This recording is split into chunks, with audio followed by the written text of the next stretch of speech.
Good, how are you?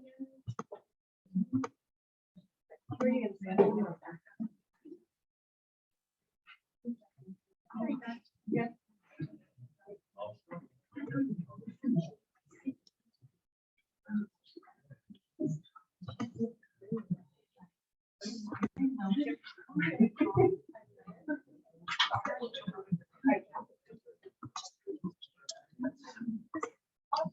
Okay, it started.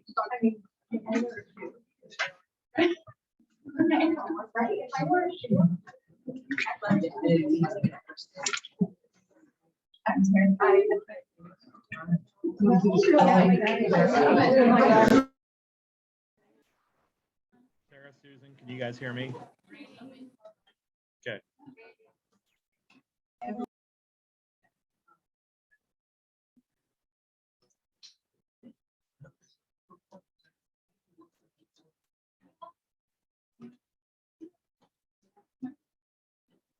Randy, have you got the meeting started? It started? Okay. Welcome to the regularly scheduled January Smithville R2 Board of Education meeting. Go ahead and call the meeting to order. If you would, please rise and join me for the Pledge of Allegiance.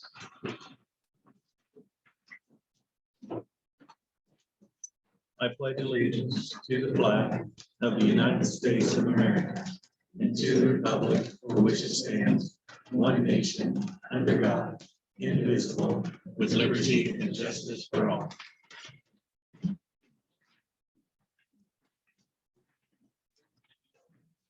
Okay, the first item on our agenda tonight is to recognize members that are here for our state championship football team for the 2021 school year.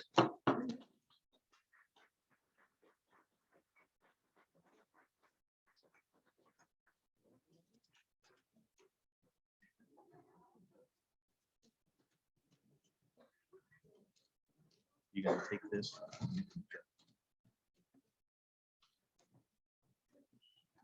Well.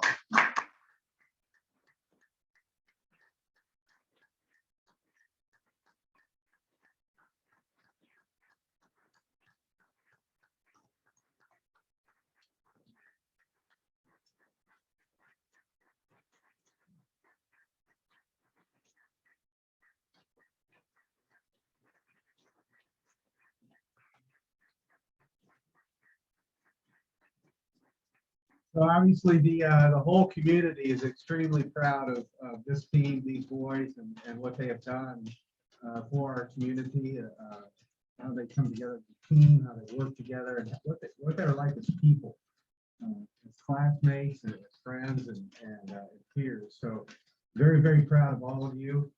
Very proud of the coaches in bringing this team together and obviously what they were able to accomplish. So thank you for being here tonight, all of you, so we can congratulate you and shake your hand. But I'd like to turn it over to Coach Ambrosen so he can share a little bit about this group and how special they are to us. Thank you very much. Thanks for having us here. We asked the seniors to come tonight. We couldn't fit everybody in here. And freshmen are tough to corral anyway. But these guys are seniors. Most of them are here. The other ones had to work or had other commitments and other things going on. But these guys are a big part of the success of the football program. But more importantly, their opportunity. I mean, they walk out of here for 3 out of 4 years with state level trophies in their hands. And it's not because of anything else, but the fact that they invested in themselves, they invested in their teammates. And all these kids and the success that they had each and every year. I mean, last 7 years, we've won 70 this year. And that's a testament to the people, this community, and the type of kids we have. These guys have taken it to a different level because they did the little things way better than everybody else. And we talk about it all the time. It's not what you do, it's that makes all the difference in the world. And they understand that. And along the way, and I think what's fun for me getting to be in my situation is I laugh now because I remember when they were our freshmen. And I remember the conversations that we've had and we've talked about growing appropriately and doing things, still accepting them as kids and the opportunities they have to grow. But I'm very proud of them for the growth that they've done. Good stuff.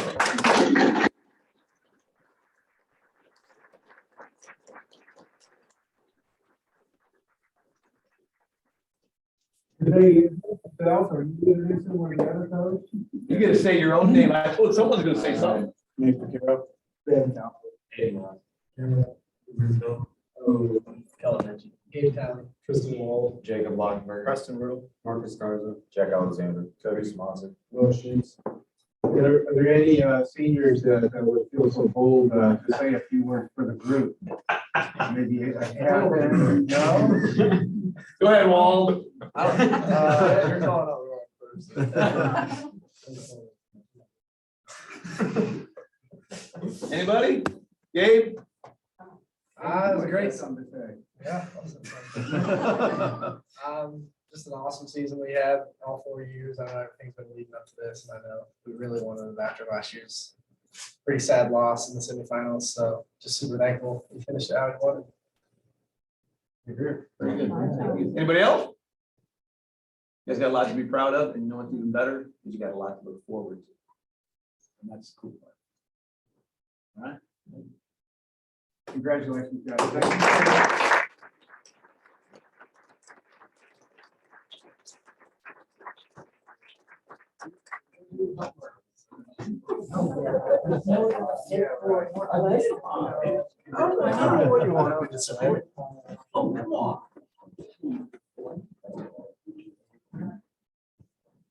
Thank you, guys. Have a good night.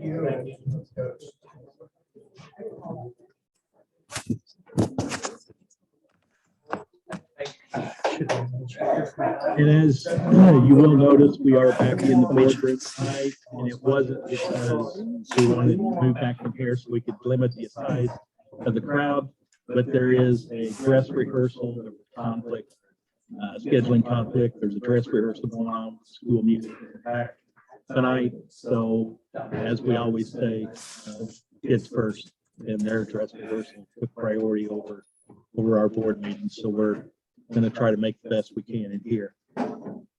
Moving on, 7.0, adoption modification to the agenda. 7.1, adoption modification to the agenda. Does anybody have any changes or alterations, modifications to the agenda as presented? If not, I'll accept a motion second to approve the agenda as presented in our packet. So moved. Got a motion and a second to approve the agenda as presented in our packet. Please vote.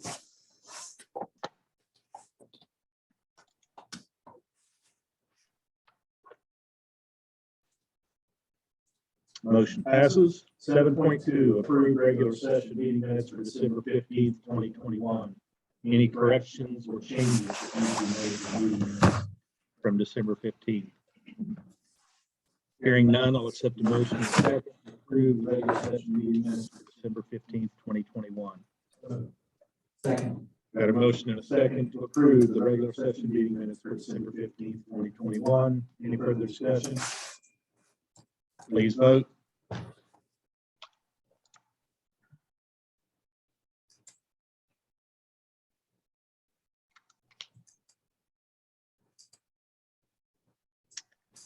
We have already approved the executive minutes for that night.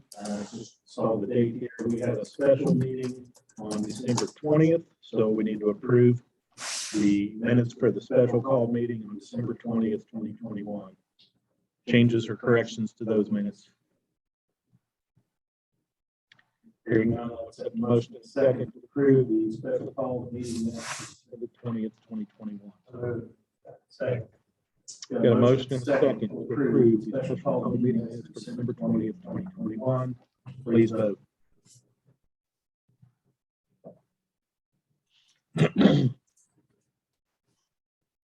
Motion passes. 8.0, consent agenda items. Got 4 consent agenda items tonight. 8.1, bills for payment from January 2022. Supplemental pay for January 2022. 8.3, board policies, BCB and KKB for the second reading. And 8.4, the MOCAT resolution authorization, MOCAAT resolution authorization. Comments or questions on the consent agenda items? Robert, give us an understanding of what MOCAP Jesus. Sure. So currently we use an instrument vehicle called MOSIP. And MOSIP is a securities investment program that we use to invest bond monies that we're not going to use right away. So when we did our 2020 bond and we had all that money coming from the district, we're not going to spend all that right away. So we want to make an investment on that basically gives us more than an interest rate on a regular central bank. And so by doing that, MOSIP is the only one that has the authority for public school districts to use in the state of Missouri. And so MOCAT is basically a secondary entity that has basically come into play, that we would like the board to approve this resolution to be able to get bids from them as a competitor to MOSIP. This in no way ties us to any type of product they use. We're not buying a product from MOCAT. We do have to have this resolution and adoption, be able to get bids from them and request their services. So that way we can see what product's better for us, whether it's MOSIP or MOCAT for our investments on our money, and basically have some competition. So that's simply all that does for tonight. Any other questions on the consent agenda items?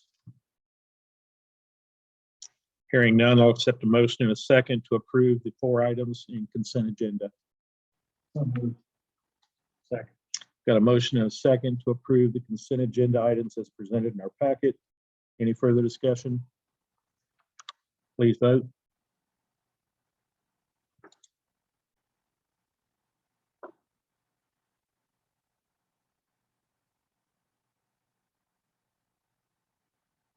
Consent agenda items pass unanimously. 9.0 communications, 9.1 correspondence. Yes, you have a thank you card from Brenda Dion, thanking you for the Christmas turkey.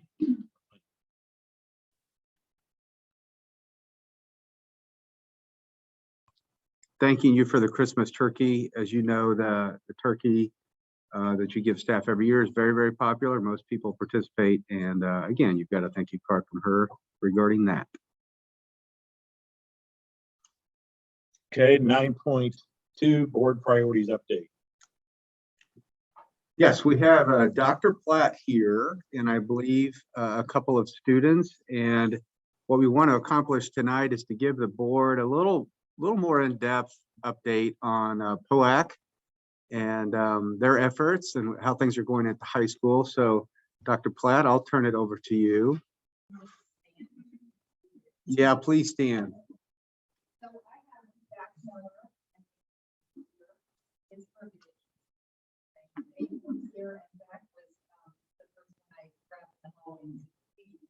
So we're going to do a presentation hopefully next month with some middle school kids. So basically, POAC is People on Color Succeed, and it's an organization that we have called in an effort to help our kids be a little bit more sensitive towards each other. Sometimes when they are inappropriate in ways, it started with racial slurs or even gender identities, anything out of the norm of what they're used to seeing. It just felt bigger than what we could handle as a school. So we called this organization in. These were some kids that went through, so they can kind of give their perspective. But in my opinion, the real gem of it is that our high schoolers go then implement it at the middle school and help those kids get to know the 90%. And so when they come to the high school, they'll be seeing, now these guys are seniors, but we have juniors and sophomores also come and help, a few freshmen. And so the middle schoolers will now have connections with these kids when they see them in the community and know them in a different way. So if they're ever having a difficult day or a difficult time with something, especially if you see them in their yellow t-shirt, they're going to know that they've went through this process. So I'm going to let them speak a little bit so you guys can share what it was like for you and share your experience. It was really nice to go through because I got to talk to and meet a lot of people that I wouldn't have if I wasn't in it. And I mean, it was a pretty small group as to everybody that was in it, but I think it was give or take 40 people in my session that I had. And there's a lot of small group stuff, and it was just talking. Like the main thing was learning the 90% of people. So like, if you look at an iceberg, you only see the 10%. So it's like what you look like, how you dress. But what was really preached to us was to get to know like who the person is, what they're about, their personality, what they like to do outside of school. I mean, maybe like their upbringing and stuff like that. And it was really nice to see and like kind of take a step back and realize like you do judge a lot of people just based off of 10%. So it's nice to like be able to realize that I need to learn the 90% of more people. Yeah, I love it. I got to experience what it was like to see things from a different perspective, which Jamie, the guy who helped us out at the school, really, he was great. And he, through those 6 sessions, I learned a lot that I thought I knew, but I didn't. It was like the 90%. The 90% is a huge one. But even your blind spots was a big one too, that you see people, but you don't realize the judgments you're making in the back of your mind. Which I didn't realize I was doing, but it happens there. But then going down to the middle school, really interesting too, because after seeing those 6 sessions up to high school and seeing what it was doing there, we got to go down and see the middle schoolers and help teach it to them. And you could see the same gears turning and light bulbs switching on whenever we taught it to them. And it's nice knowing that those guys will be able to do what we're doing in the high school, but start in the middle school and be able to come up and hopefully build a better program of POAC coming into the high school. So the goal now is to sustain that. So we took 120 kids through. It's 4 weeks. So it's they were with them about an hour and a half for one day for 4 weeks in a row. That's one session and they earn the gold standard t-shirt. And so after that, the goal is to take another cohort through. So what I can tell you is we had several AC violations prior to POAC, and that was really why we reached out to this program. Since an AC violation is anything against a particular class. So since that time, we've had one, and that particular student did not go through POAC. So what I can tell you is somebody had asked me if this POAC thing is working. And it really made me question, I don't know how we'll measure that, but what I'm telling you is I've heard stories of how kids are using the language. So I was approached by a parent who was talking about a prejudice issue, and you kind of stop in your tracks. Like, how am I going to let her know you're being prejudiced by what you're saying? What I ended up going to was my POAC language, like, we don't label kids. These are human beings. You don't know they're 90%. So because I sat in there with the kids, I know what they're going through. And what I saw in there was kids really letting down their guard and being vulnerable. So that's what we need to work on. My hope is that we can get community members to go through this, and staff will be going through it. We start with the middle school and high school in a week. We're starting a second cohort, and we're going to do a third cohort hopefully in the spring. So it's very exciting. We'll try to get there is a video made. I'm going to be sharing that as soon as we get that approved. And you guys can learn a little bit more about that. So yeah. Thank you guys. I'll pay you later.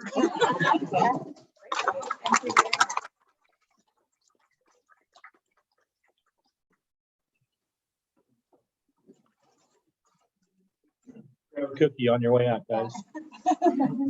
Yeah, grab a couple. Thank you. Okay, 9.3, Assistant Superintendent for Academic Services, Dr. Cradfield. Thank you. I'm actually going to start with an item that is not on my list. On Monday evening, I met with the board and provided some assessment data for them. And that report included academic, social, and emotional well-being, as well as college and career readiness data. And I wanted to share some celebrations with our public here and watching on our Zoom. First of all, I'd like to talk about our MAP test. This is the state required assessment. There are 18 different MAP tests that we take. There are 7 in English language arts, 7 in math, 3 in science, and 1 in social studies.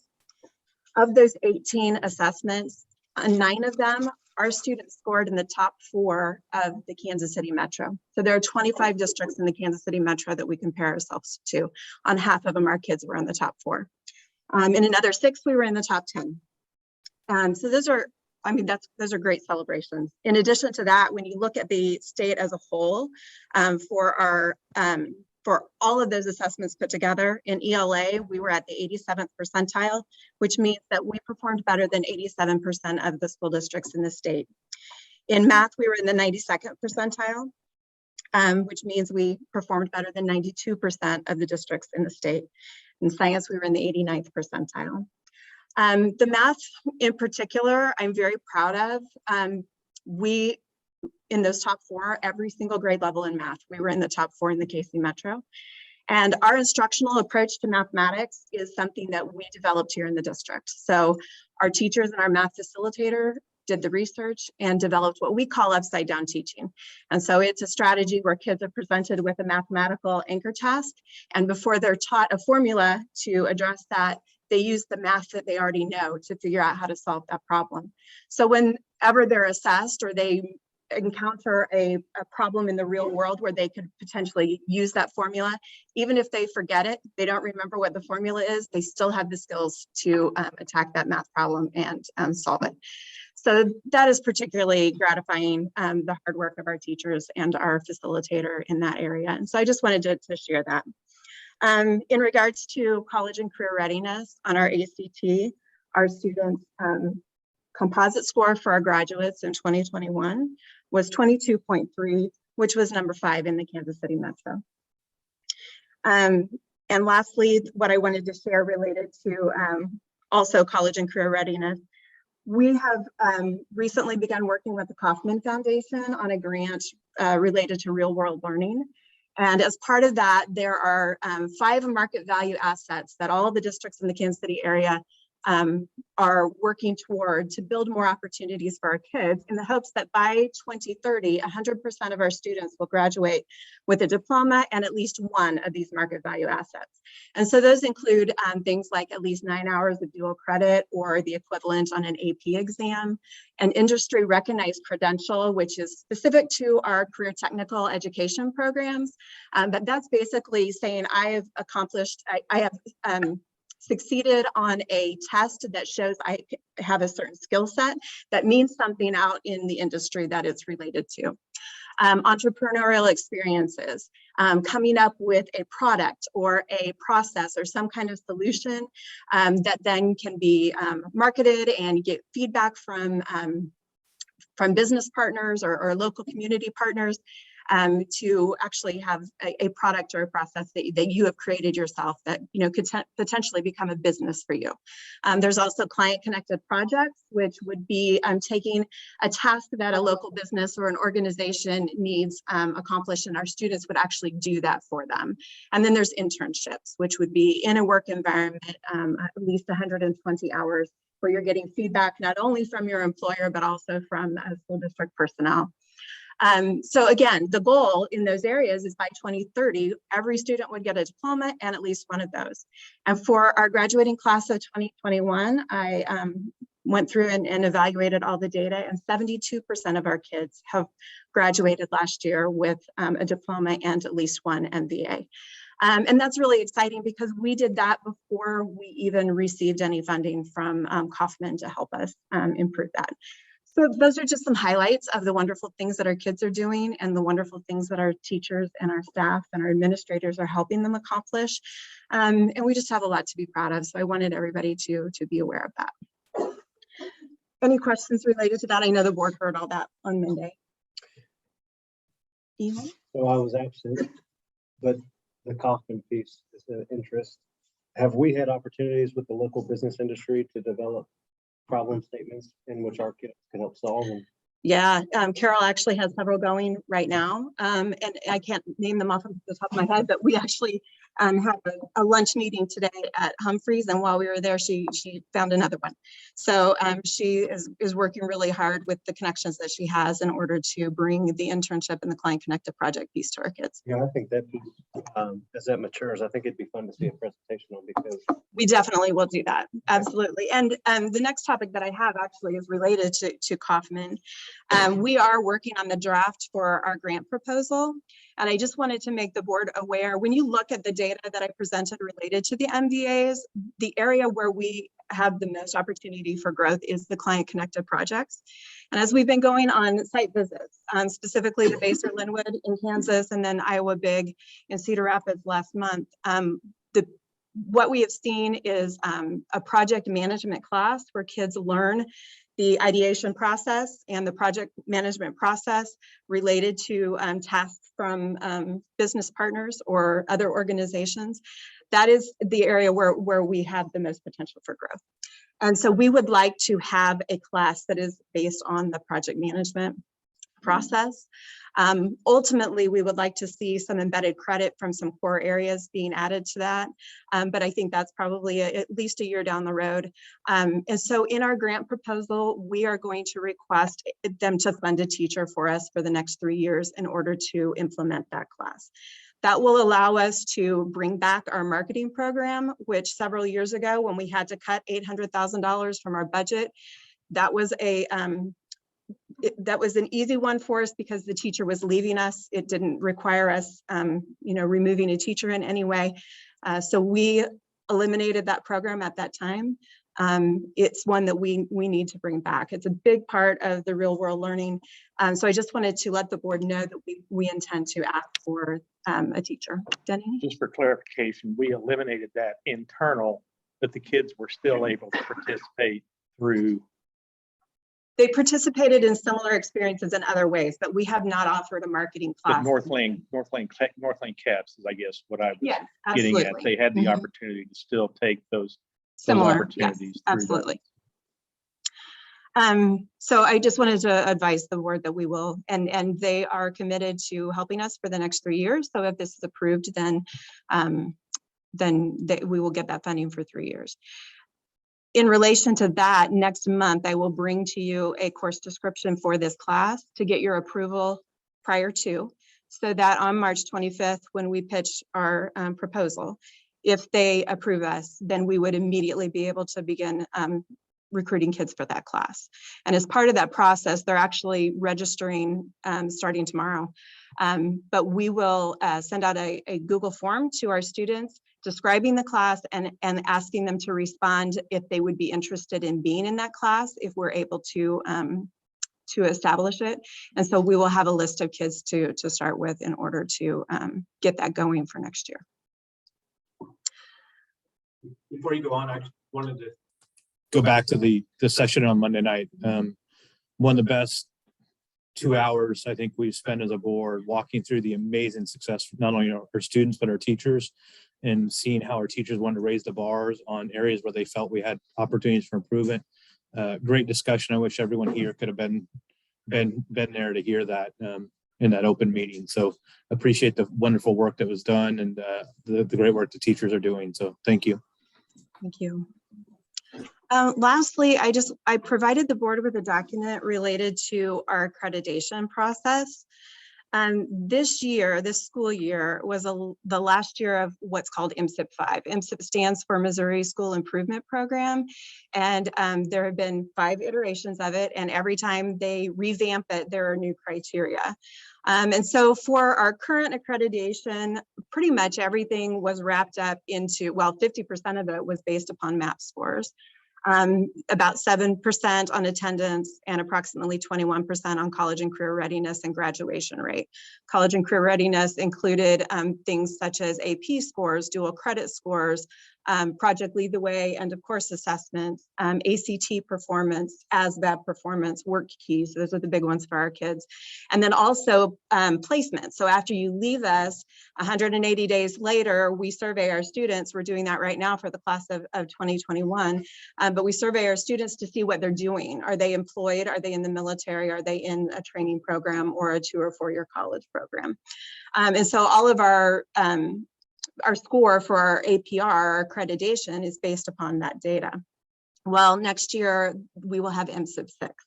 And so those factors are still part of it, but the emphasis on the state assessment has been reduced significantly. And they are including things such as how are we doing toward our comprehensive school improvement plan. They will include what they call success ready. And so that isn't just success ready for when you leave us and go out into your post-secondary experience. It's our second graders. Do they have the literacy and numeracy skills that they need to move on to 3rd grade? our sixth graders before they go into middle school? Do they have the skills that they need to go on to middle school? And our eighth graders, are they ready to go on to high school? Exactly what all that looks like, we're not really sure yet. We have an overview, which I've shared with you. More details to come, but those are the kind of things that will be included, which I find very exciting, actually. There's so much more to what we do than a test score or our attendance rate or our graduation rate. All of those things are important. And they give us good information for us to get better. Good enough is never good enough. So we always have some opportunity to improve. But I am looking forward to learning more about what this system will look like. And I think that it will actually be a change for the better as far as determining our accreditation. Any questions about that? The APR indicators and what's behind all that, has that been published? Is that available? Do we understand that? Or is that still to come? There may be some things available on the DESE website. I received this information from a webinar that Todd and I participated in with our regional supervisor. Again, it was an overview with some details, and I'd be happy to share the presentation with you. I'll have Todd put it in a memo. But we don't really know much more than this at this point.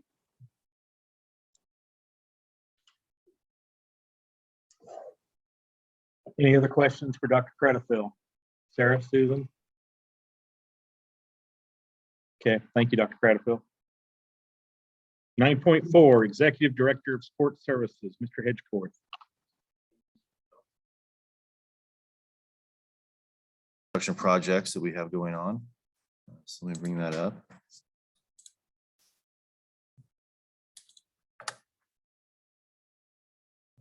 Let's go ahead and start the slideshow here.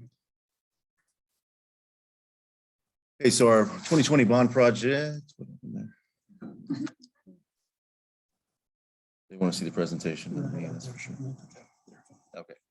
Our 2020 bond project, the projects that we had as part of that bonding capacity are shown, of course, here, and the two we're working on that we're deep into is the Smithville Activity Center, which we have an agenda item later for the committee and their suggestion for the name of that building for that to come, and then the HVAC improvement at Horizon.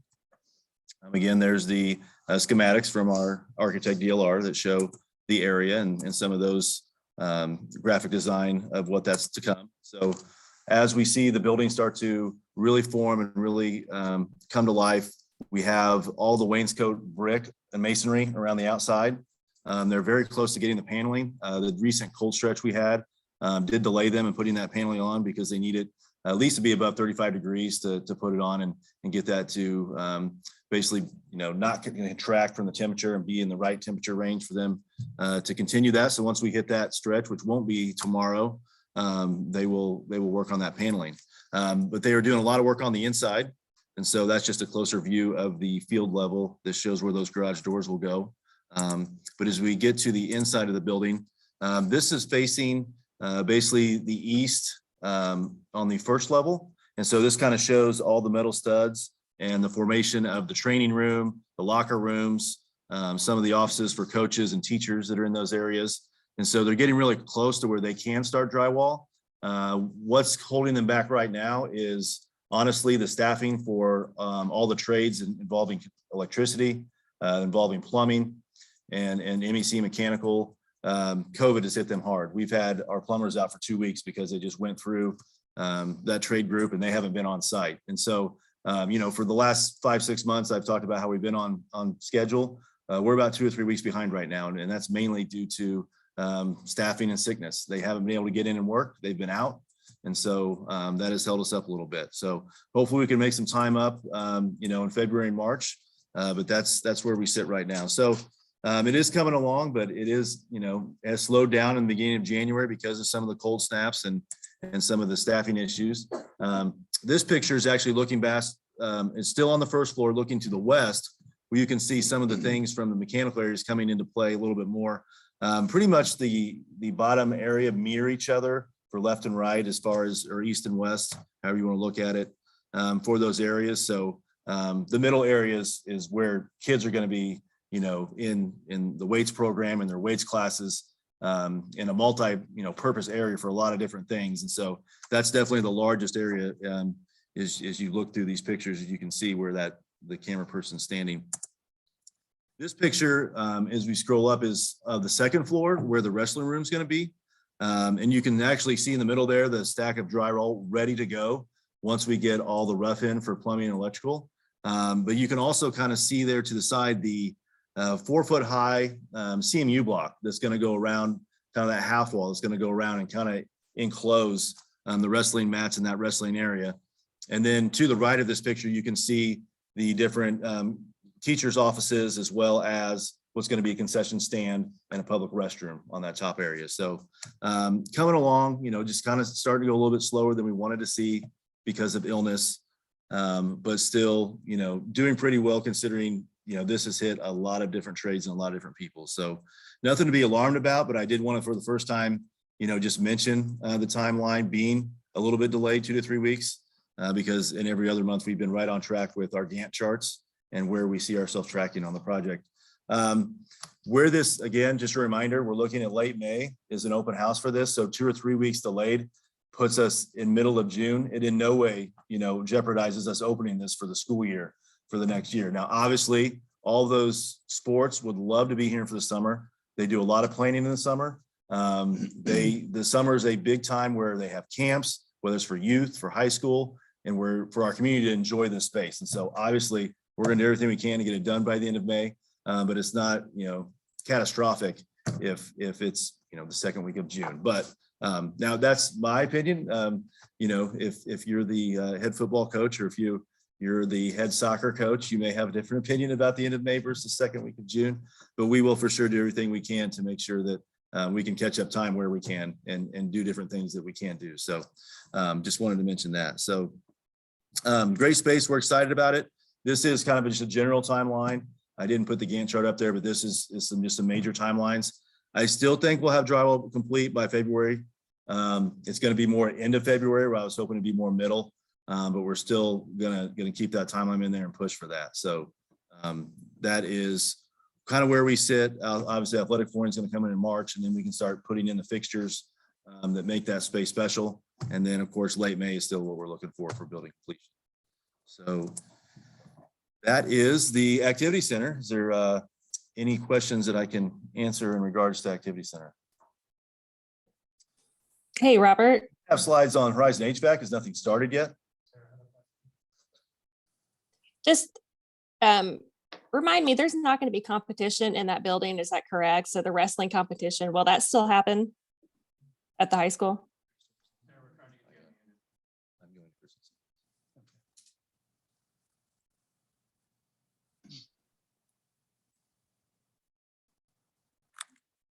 Are we good?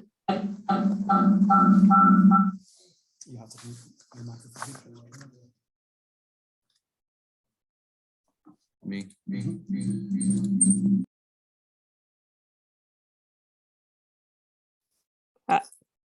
Wrestling competition, will that happen at the high school or in this building? Because it doesn't look like there's room for bleachers or anything.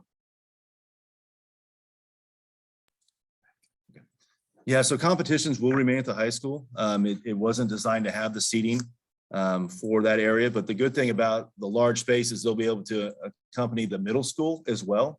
So, 6 years ago, we had the middle school and high school separated, and it was only a boys program. So now with this space, not only, now we have girls wrestling, we're into the 3rd or 4th year of girls wrestling, and we'll have middle school. So we will have basically grades 7 through 12, male and female, in this area for this space. But this really wasn't designed to hold the capacity for a competition like the main gym at the high school. So they still will have those competitions up in the main gym.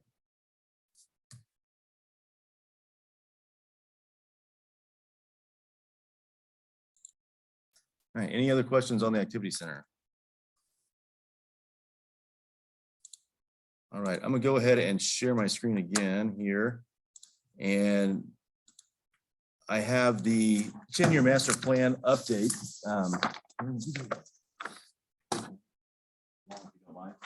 This same document is in the agenda item. So if you want to see it enlarged on paper, I have those coming around for you right now. You can just look at it digitally, either on the screen or within the agenda item packet if you would like. Either way, but I kind of wanted to let you see an enlarged version and see some of the detail of the update. So with our master building plan, it came to light through our transportation contractor that they are most likely going to end their contract with us and let that run out and not basically pursue a renewal. And so that causes a lot of different issues for our district. All of our buses are parked on their property. And so for us to go out to and have submit an RFP and go out to other companies to attract them to our area would be very difficult because we do not have a transportation facility for them to house vehicles, to maintain those vehicles, wash bays, all those different things it takes to run a transportation department. And so with the update to the master plan, you can see just south of Horizon Elementary School, we have a new transportation and maintenance facility in that area. And so you can see from the legend over there, that's number 13. You'll notice some of those numbers are enlarged based on the other numbers. So any number that is enlarged on the legend is going to be a 2023 bond campaign item that we're looking to do at that time.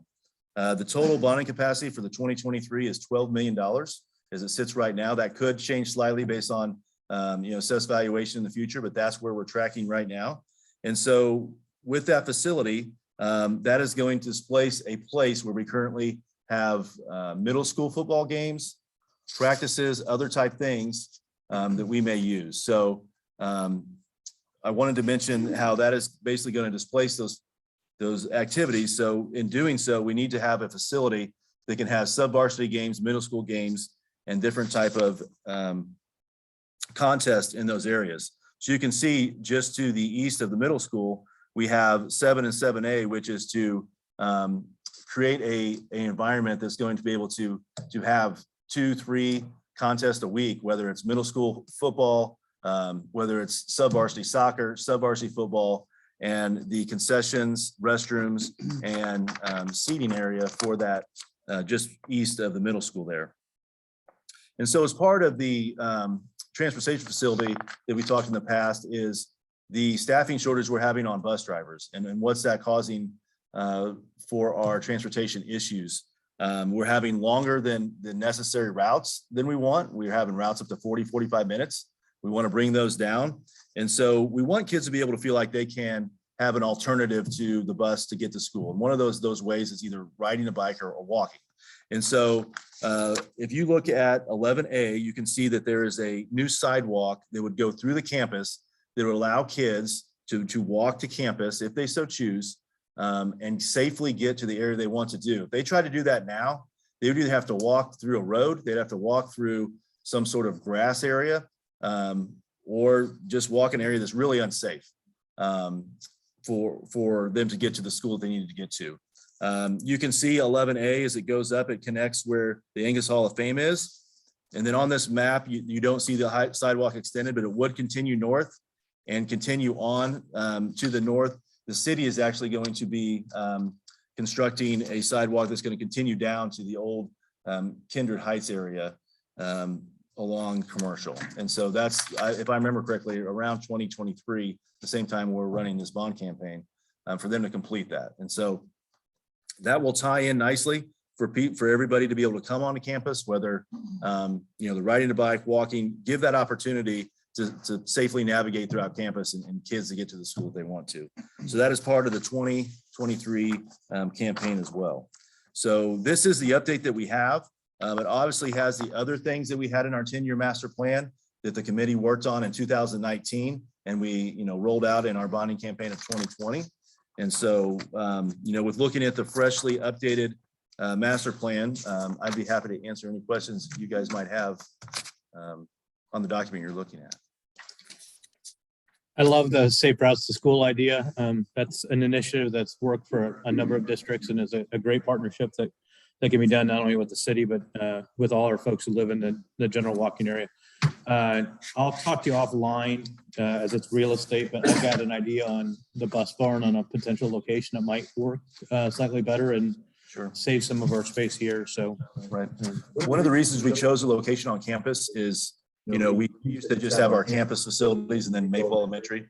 and adding Eagle online, anytime you have a facility off campus, it costs somewhere between $75,000 and $80,000 just to have internet access to that building. And so a year. And so if you look at that over time, and we're spending lots of money to try to just network to that area. And so that's one of the reasons we looked at that facility. Another reason is we currently don't own land in the district right now that is on the master plan to obtain land for a building in 2030. It has always been a priority for the transportation facility to have land, but it was always known we could put it on the campus. We could look exterior. So we're still, open to all ideas. But since we don't currently own land for this facility, that's where we placed at this time. And if the purchased land was needed to be accomplished, then we'd have to take some of those projects off there that we were wanting to get done. You'd have to add that to the cost. So. Correct. It's a creative idea. I'll share offline because it is real estate. And when you talk about real estate publicly, the price goes up. Falls under. Correct. Any other questions?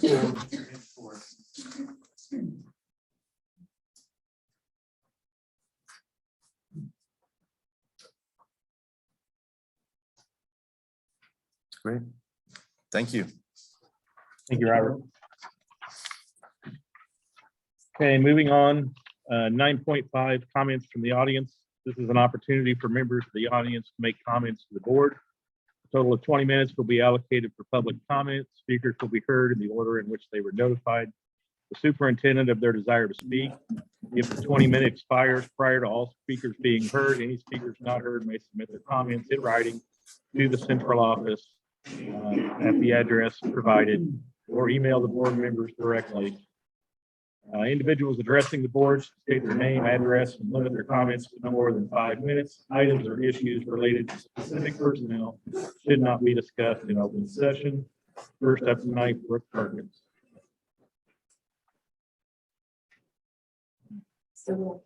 Yes.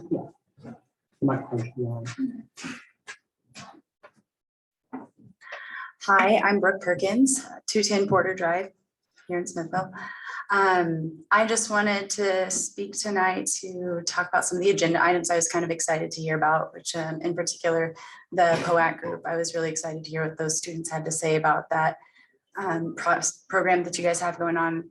Sounds like it's a lot of success in our future. And I'm really excited how you're implementing it into the middle school. I think that the kids in that age are particularly impressionable, especially with their, older peers. And so I think that's actually kind of a genius to get them in there, to get those kids to get into this program.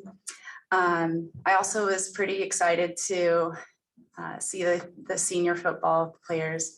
The community of Smithville is kind of small, but a lot of people notice us just outside of sports and our school system has been pretty top notch, I think, for a while now. So that's also something we can be proud of, which Dr. Credifield also filled us in on some exciting things there. But I don't even have somebody in high school right now, and my husband isn't coaching high school wrestling, so I'm not as close to it as I have been in the past. But it's still exciting to support them. And I wear my Smithville gear out just randomly everywhere, and just perfect strangers that aren't even from Smithville commented on, oh, Smithville, good job at, the high school team. And it's just really exciting to be a part of that. And even though I'm not directly in high school or, related to anybody there right now, it's, I'm still part of that community and they identify with me in that regard. So I feel closer to the students that have been successful in that regard. And, just being part of Smithville School District and their educational success is something really exciting that I look forward to, especially for my kids as they're coming up in the school. And I'm really excited. I'm proud of where we're at and where we're heading. And I just hope we keep going that direction and everybody feels the same excitement that I do and the pride. There's a lot of Smithville pride that I have personally. I know there's a lot of you out there that have the same and share the same. And it's just really exciting just to see where we're going. And I'm proud of kids that aren't even mine. So good job, you guys. And I just really look forward to our future successes. And I thank the school board for all the things that you guys are doing and the programs that you're setting up for these kids. I can see the potential for what you have put down, and also I can tell that the students really enjoy it. I just really like to see and hear the stories that you guys are sharing. And I thank you for bringing that to our attention. So that's really all I have to say. Thank you.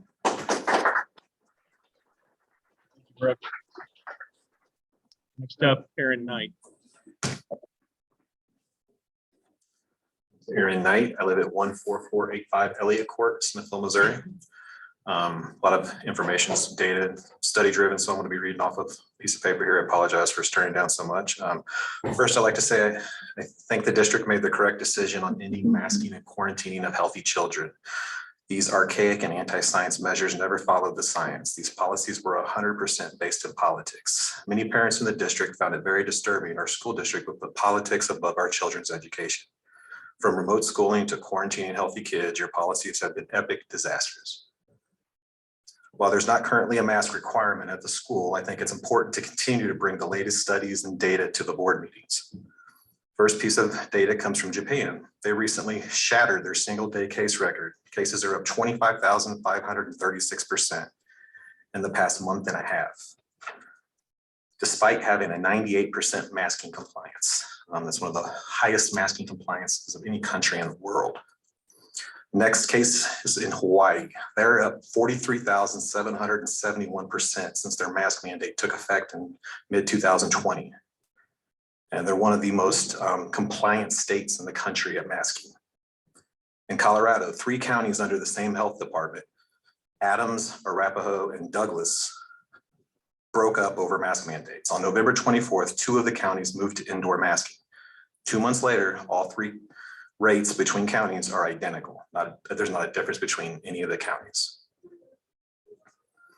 In previous meetings, the board has been provided with over 15 randomized controlled trials that were peer-reviewed and posted in medical journals that show masks play no role in stopping the spread of a respiratory virus. To this date, there is not a single RCT peer-reviewed study in existence that shows masking works at stopping the spread of an airborne respiratory virus. Not a single one. In other news, Dr. Jean Noble, Director of COVID Response at UCSF, it's an emergency department, it's in San Francisco, California, stated 70% of their pediatric COVID hospitalizations are merely incidental, meaning they came in for something else, they had no symptoms, they just happened to show a positive on the test. These numbers confirm the results of the 2 previous studies, which were provided to the board months ago. Also, New York, New Jersey, and Connecticut have all started documenting hospitalizations that identify hospitalized with COVID versus hospitalized from COVID. All 3 states are showing roughly 50% or so are merely incidental cases. Some like to claim hospitals are overflowing with COVID patients. Now we know that is misleading information. Over the past 2 years, hospitalization average have decreased available beds by 10%. You have to ask why we continue to hear hospital rates drive the mandates, but at the same time, they are decreasing available beds. Alasdair Monroe, pediatric registrar and clinical research fellow at Pediatric Infectious Diseases at NIHR Southampton CRF states, quote, although rates of Omicron have risen, it is nowhere near what we are used to seeing in a normal year for our usual respiratory bugs in children. COVID-19 is still not a major issue in pediatrics despite the current wave, end quote. Hospital admission for children between 2017 and 2019 averaged 24 times higher admission for flu and RSV than COVID has during the 2 years of the pandemic. If one never used children as an excuse to call for restrictions because of the flu and RSV before 2020, then I am puzzled why they are doing it now. Stop using children to preach your political points. In closing, I find it poetic that in the United States, COVID cases started declining at the beginning of school's fall semester, and will start declining now at the beginning of the spring semester. Almost like the best data we have that shows school openings don't drive transmission.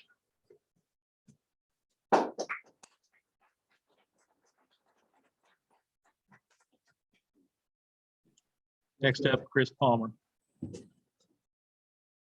Chris Palmer, 4325 Loman Road. Just to add something to what he just said, I find it very interesting that our government has decided to go out and buy a bunch of N95 masks 2 years later, because they're pretty much omitting the masks that they've been forcing us all to wear are not working. So Fauci went from masks are just pretty much a mental thing to wear one mask to no, maybe wear two masks to wear as many masks you want. Now they're going out and putting on an N95 mask because they basically lied to us for the last 2 years. And I hope, regardless of the data, people open their eyes and use some common sense. So that's all I ask. So basically, I want to first say it's nice to actually come to a school board where actually you're getting really good information. It's really nice to hear what, I apologize if I mispronounce your name, but I mean, her summary was amazing. I love hearing that stuff. That is the stuff that as a parent, I think we all want to hear. I mean, I would ask basically your numbers that you presented, were they the same in 2020, 2019? Are we down a little bit from those years? I think that's information I think all parents want to see. And something that maybe we can bring to the attention of the next board meeting or an email that maybe gets shot out. I'm going to try something a little different tonight. What I normally talk to you about. There's a quote that came out this weekend. I had something all set to write about, and then this quote came out. It was just too good not to share it. It's not even a quote. It was actually the Democrat Party in Michigan put this out on their official social media page.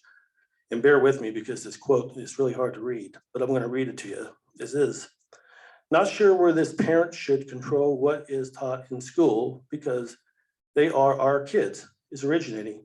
But parents do not have the option to send their kids to a hand-selected private school at their own expense if this is what they desire. Now it gets better. The purpose of public education and public schools is not to teach kids only what their parents want them to be taught. It is to teach them what society needs them to know. The client in the public school is not the parents, but the entire community, the public. So let me translate that for you. It basically says parents stay out. Basically that comment right there says parents stay out. Now I know this isn't from our board or our school district, but this ain't the first time I've heard this. This is, if you pretty much listen around, I've heard this from government officials, from unions, to other public school board meetings, to sadly, I've heard some parents who know teachers in this district that has made similar comments that the parents should stay out. And the one thing that go back and add to what Dr. Cradford said is that even though I kudos to the teachers in this community, I would like the parents to get recognized for some of the statistics and the kids that are taking dual classes, because those are parents stepping up to the plate and giving their kids those opportunities to do those things. So it's just something, again, I think that's where we're at in this community. And I'm just going to speak on myself, but I think if parents want to speak up, I think it'd be great. I think we've been pushed into a corner with this masks and the way the school board has conducted itself and the fact of not listening to the parents. Because basically where we're at now is what the parents have always asked for the last 2 years.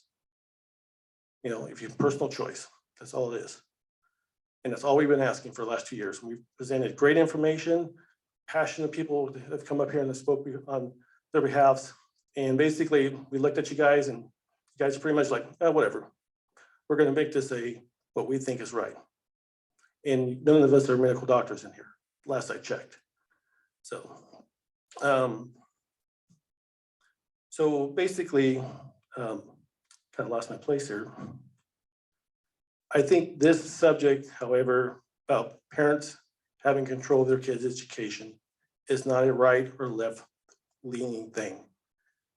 It is a parent thing. I think if we all look at each other, we're standing equal height, equal color, we're looking right into each other's eyes. I think we all want to control what's being taught to our kids. We all also want to be recognized that we are their parents. Okay, thank you. And that we have a say. We have a say in their day-to-day education. When they leave our house and we are trusting in your hands, we do not stop being their parents, period. So I want to finish with this. I think it's time that our elected officials start listening to the parents and welcome them back. Encourage them to help. Because multiple parents, like I said, multiple conversations with parents, we feel like we're outsiders. The school board needs to start fighting for our kids and stop using them as political pawns. And that's what it feels like. Time for them to recognize teachers as teachers and not police officers in their classroom. And lastly, if we don't understand this, there's a war on our kids right now. In the schools is a battlefield. And if the school board is not going to be willing to help us, then we got to basically take it back. So thank you very much.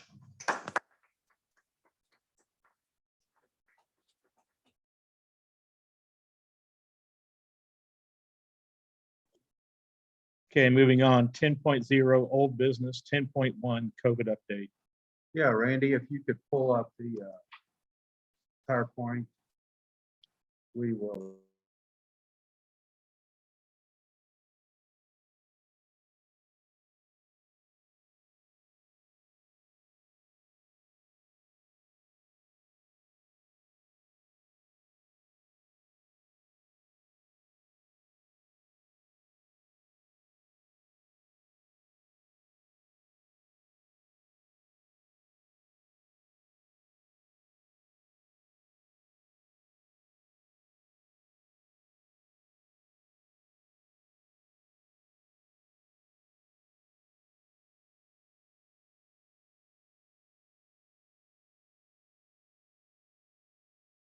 Schools that are masking, big schools that are not masking, little schools that are masking, little schools that are not masking. So we just see it all over the place.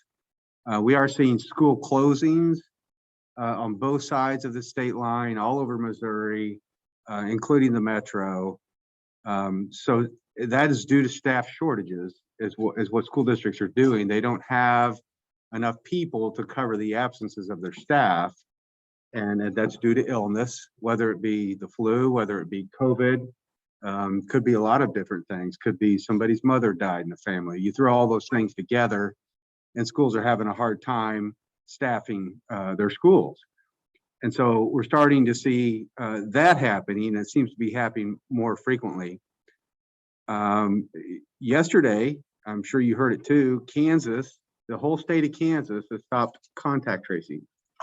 And if correct me if I heard wrong, but it sounds like they can't keep up with it, that it's not a practice that's sustainable, and people aren't following it. So it's just a big waste of time for the state of Kansas to do that. So I thought that was very interesting, extremely noteworthy. Our staff absence fill rate, very, very important data for us to keep our doors open. You know, we have so many absences and we have to fill those absences with qualified people to keep our doors open. Our staff absence fill rate today was 81%. So that means 19% of the jobs that were open, we had to get real creative with to get those filled. That happens with building principals filling in. That happens with administrators from this office filling in. I was in a first grade classroom last week, and I feel really sorry for that first grade teacher when he came back into the classroom and found, I really worked hard, Mr. Bolin, if you're out there, to pick up the room, to make sure it was nice and tidy. And but that's hard work, isn't it, Whitney? Substituting is hard work. We do it over here. Many of us are out many days a week, or at least part of every day. And I'm so grateful for my colleagues in this office to do that, and we do it proudly. It's actually a great opportunity for us. It's hard to squeeze in sometimes, and it's hard to make happen, and you have to say no sometimes when people really need your help, because you also have a meeting that you've got to get to outside of the district. But man, when we can work that out, it's a great opportunity for us. We get to see firsthand what it's like to substitute in a classroom, what the teachers are doing, how the principals are struggling. Sometimes you get in the building, you take one look in the principal's eyes and you know, oh my gosh, I'm so glad that I'm here to try to be of some support. I blocked out an entire day to be at the high school. coming up soon, and I'm not going to tell Dr. Platt when that is. She'll just have to guess. So we'll have a little fun with that game. So, so that's 81% today. Yesterday was 93% fill rate. There was one position in the district that wasn't filled yesterday. Those two numbers, 81% and 93%, are pre-pandemic numbers. We were having a hard time getting 100% of our jobs filled before the pandemic. So that is really good news. Those are really good numbers. They haven't always been that high. We've had some very, I think one day last week, maybe 63%. And so that's a challenge. We're really scrambling then at that point in time. But there are districts around us, 44%, 50%. I was at a meeting yesterday with an administrator from Green Valley. Said like 25% of their jobs were filled. And they're still able to find a way to keep their doors open. But those are huge numbers. And I look at them every day. Yesterday was 81%. Today was 93%. I'm very pleased with those numbers. We can have school with those numbers. That's good. Our student attendance, I'm looking at that every day. Yesterday, our student attendance was 97%. That's fantastic. That is a really good number, especially when you consider what's going on around us. Now today it was 93%, so it dropped a little bit. And if you go school by school, you can see that several of them dropped a little bit. 93% isn't bad. If we saw that on a normal day, we'd be like, so what's going on here? We're down just a little bit, but it's nothing tragic. It's nothing that, nothing is going to stop school. So when you get to about the 90% range, there's about 20 kids per grade gone. These are rough numbers. When you're at the 90% range, so 20 kids per grade. So if there are 10 sections, if we had all of our elementary students together, that would be, roughly 2 kids a class. That's manageable. If we're in the 90% range plus, our student attendance is in pretty decent shape. Again, those aren't the numbers our neighbors are seeing. Some of them may be, but we've got neighbors that don't have numbers anywhere near this. And some of them have masking policies, and some don't. So my point is, when you compare us, we're all having the same experience for the most part, in that there's a spike, whether you've got mask on or whether you don't have mask on.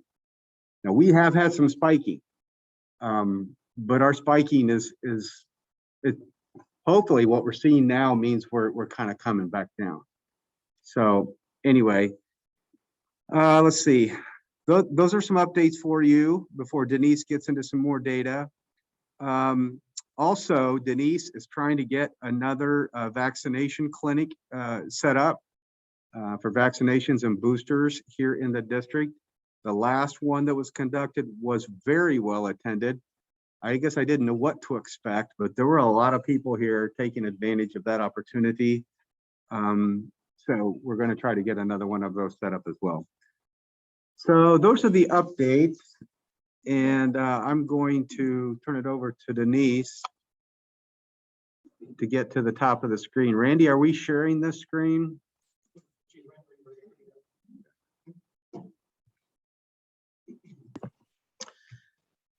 My information is strictly the data. That's what I'm here for, always giving the numbers. And so when he pulls that up, it'll be with our dashboard that's been updated today on the website. And you can see our numbers, which are higher than they've been in the past. And I also added a column here for our percentages, just to give you an idea, since we were looking at percentages prior. So you can see our numbers are 68 total this past week, positive cases, year-to-date 411, which is a 2.6% positivity rate. We know that Dr. Schutz just mentioned that we had 97% attendance or 93% attendance. Well, when you look at that, you only have 2.6% of that is COVID. So there are times, those other absences are things, orthodontist appointments, bereavement, family vacation, maybe somebody is sick, but it's a rash on their body. I mean, various things. So I thought that would be an interesting point to bring up. You know, we're seeing other things as well, although these numbers are higher right now than they have been before. Next slide, you can see our trend line. I think it's always interesting seeing a trend line over the past year. We stopped with our yellow, that's our quarantine. Since we're no longer quarantined, we left that there, but the red line, you can see our number. Remember this slide because I'm going to show you some comparisons later. You can see where we're at and how much we've raised during this time period that COVID has kind of blown up all around us. Next slide, please. This slide is in Smithville. You can see it by age groups. You can see where we've been up and down, up and down. The blue is ages 5 to 14. The red is 15 to 24. Again, you can see it at the times when we're having spikes, and then when we're up and down again, and currently we're up and it's slightly back down. Clay County is about 7 days behind. This comes straight from them. Next slide. I thought it'd be interesting to compare us to some other Clay County schools since that's who we have on here. You can see the colors there. The purple line's Kearney, red is Liberty, the dark green's North Kansas City, which I find interesting on here, and then Smithville's blue. I'm not sure what that trend line looks like, but it just shows you some comparisons, and I'm going to do another comparison next. This is just to show you, we want to talk about masking because it's something we considered, looking at, do we bring masks back, do we not? We know COVID is blowing up all around us. So we wanted to see, we put it back for just a second, Randy. And then you can blow it up in a second if we need to, but I just wanted you to see, we compared a couple school districts where masks were required and they haven't gone away to some schools where masks are optional, one being Kearney and one being us. And that trend line there, we all blew up at the same time. This is just a quick visual to show you that, if that line wouldn't have blown up in other schools, that would be an indicator for us. This is not scientific by any means. It's just a good visual observation. But you can see at Liberty where masks are required, it blew up. North Kansas City again. Kearney, it's up. Barkell, it's up, almost quadrupled. And then if you remember that slide I told you to look at for us, everywhere it's up. Part of that's because we can control our setting, but we don't control outside, extracurriculars at home, activities. And so we thought this was just an interesting piece and a point to show. Okay. Children's Mercy, we are getting concerned parents. We've had several physicians even contact us, concerned because they are seeing an uptick of children becoming ill. This just shows you the Children's Mercy data of the upswing of students that are not students, but children that are positive. And again, looking beyond our our county, looking at the MARC data without the city of Kansas City, again, these are trend lines just showing you, we know that COVID is up, so what are we doing? A piece of data that's not in here, but that I'd like to share is we know it's up. We know we have taken masks away and quarantine away, but I will say, trying to partner with parents, that's been brought up again. We have been asking, if your child's sick, keep them at home. And I feel like our parents, some, I know some that aren't because they've told me, and some that really are doing a good job of, if their kid's sick, to keep them home. So again, if we could plea for that partnership, to continue, that if kids are sick, keep them home. And some are keeping them home just to quarantine. Maybe mom and dad are sick and they're worried about sending them back. Thank you for watching. Also on our guidance, although it's not on here, the CDC does say mask days 6 through 10. We know that COVID is contagious days 6 through 10. So we ask, it's recommended, if you come back on day 6, please wear a mask. We're not going to kick you out if you don't, but be conscientious of those around you. Maybe somebody has grandma living with them or somebody that has immunocompromised. So being respectful of each other during that. If we can do something, we ask that we will. But the data, you can see it is trending upward, but we tried to provide, a little different look. Next slide, and the last slide of the data piece is again where we fall. This is typically, you can see Clay, Missouri, right in the middle, and we have fallen in that area pretty much throughout the whole time that we've shown you. So our movement, we haven't changed places in the region. The last slide, I just wanted to show you, and this is kind of squished together, so it's hard to display what I want to show you without a comparison, without squishing it. The chart on the left was from, I believe, October, and the chart on the right is from now. So again, just showing you the number, the transmission rates are very high. Again, this is just a piece of data for you to see. So there's no doubt that it is spreading in our area. Okay. Next, you, Dr. Schutz. Okay, yeah, and we have covered this slide. I think I'm unmuted. Yes. We've covered this slide, Randy, so let's go ahead and go to the next slide, the recommendations. So kind of a recap here. So we have had significant challenges and shortages with staffing. We've had to manage, but we have been able to manage up until this point. Again, we've not had near the crises that we've seen in some of our neighboring districts, some of them with masks and some of them without masks. So far, we've been able to manage here and with the numbers that we've been seeing. Student attendance, as I mentioned earlier, some days are a little lower than normal, but we seem to be rebounding. You know, nothing near a crisis. So that's good data as well. These are critical data points for me as the superintendent. Okay, are we getting kids here, and do we have staff to teach the kids? I mean, that's what it really all boils down. I know there's a lot of ancillary data that's important, but those are the two most important factors for me, and I look at that data every day. So knowing that we are faring better than many of our districts, and we're managing this current COVID environment for us, in my opinion, fairly well. The data would suggest that we're managing it well, and it's working so far. I recommend to the board that you allow me to continue to monitor our COVID experience without changing our current masking practice. And I should also mention, and I am very much a rose-colored glasses kind of guy. I do not expect on the horizon the need for us to close. You know, we will do absolutely everything within our power to not have to close schools, but we do see districts getting to the point where that's what they feel like they need to do. So we are working on what would we do in Smithville if we felt like we can no longer safely do this. We don't have enough adults for the supervision necessary to open our doors to our school. So we're working on alternative plans on what that would look like for us in Smithville. Remember, we only have 2 built-in snow days, right? A lot of districts are using inclement weather days. So this is not virtual learning when they close school. Some are using it that way and others are not. Well, for us, we only have 2 inclement weather days built in, and we used 1 for state football. So we have 1 more. And our system is built in such that we're going to get forgiveness days if we have enough inclement weather days. We know when that kicks in.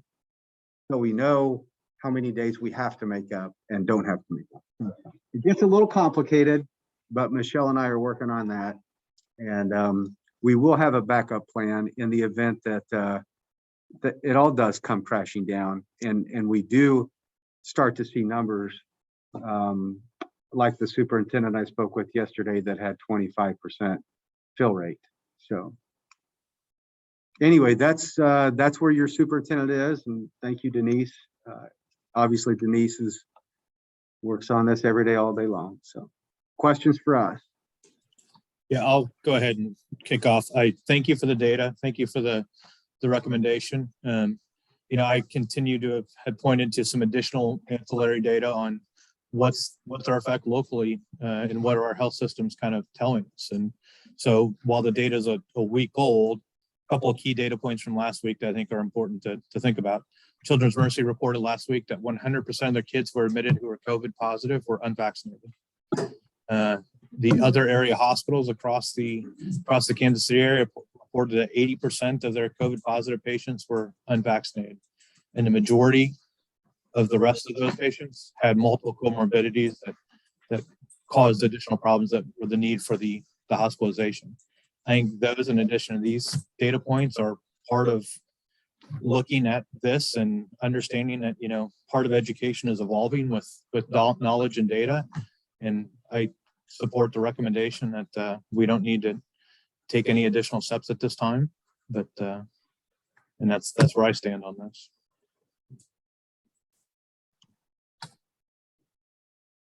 Any other questions or comments regarding the update? Sarah, Susan? Can you hear me? Do you hear me? Susan, Okay, go ahead. Sarah does. Okay. I appreciate everything that was said, and I appreciate you gathering all this data, and I appreciate everything we've done. You know, I just have to say that, you know, I'm getting my data from the health professionals and everything that I work with, and, you know, not politicians. I am getting my data.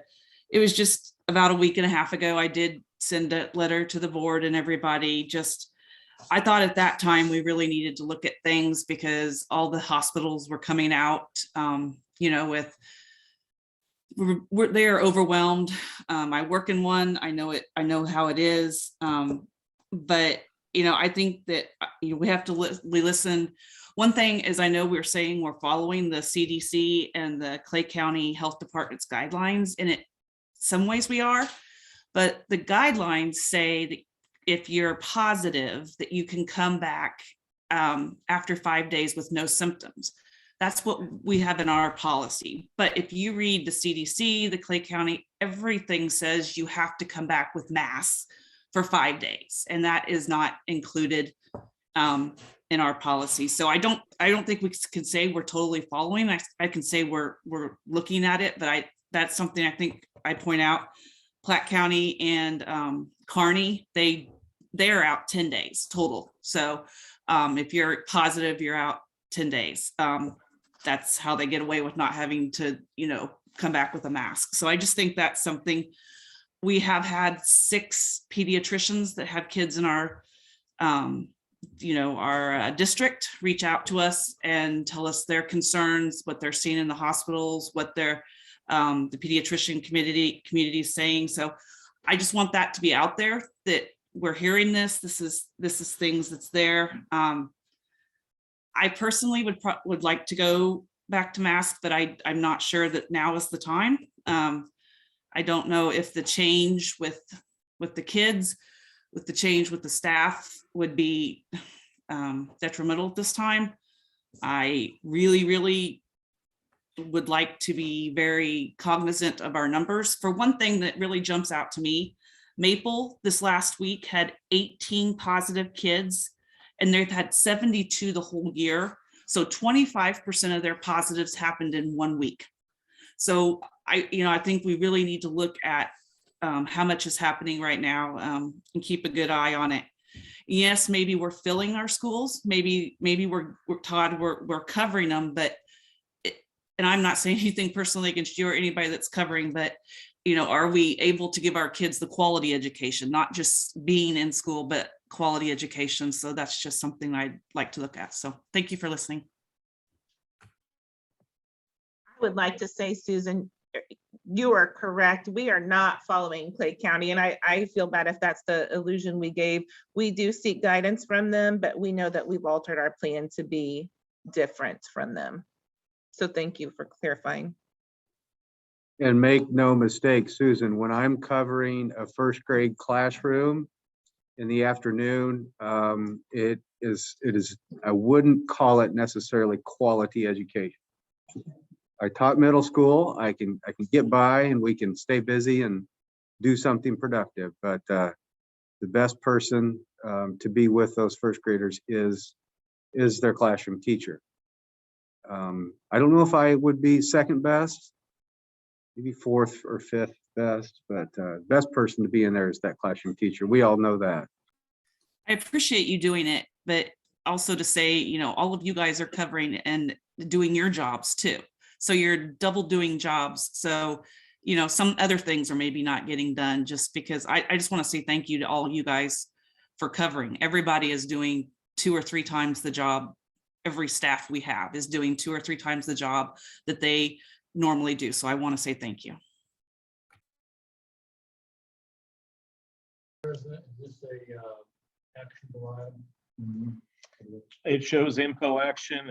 This agenda shows info, but I show info action on the, but if our current policy or our current is to, I mean, we don't have to take an action based on recommendation. We would just continue allowing Dr. Stutes to monitor the situation.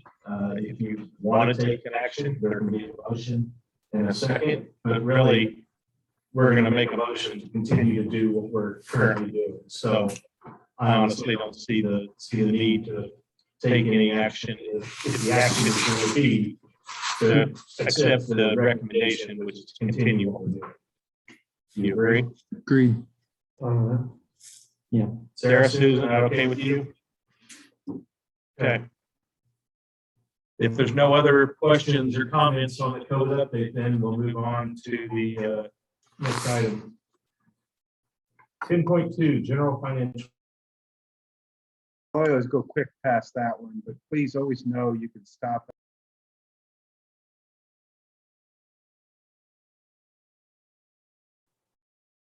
Pause there for a second, see if there are any, and we can always come back to it as well.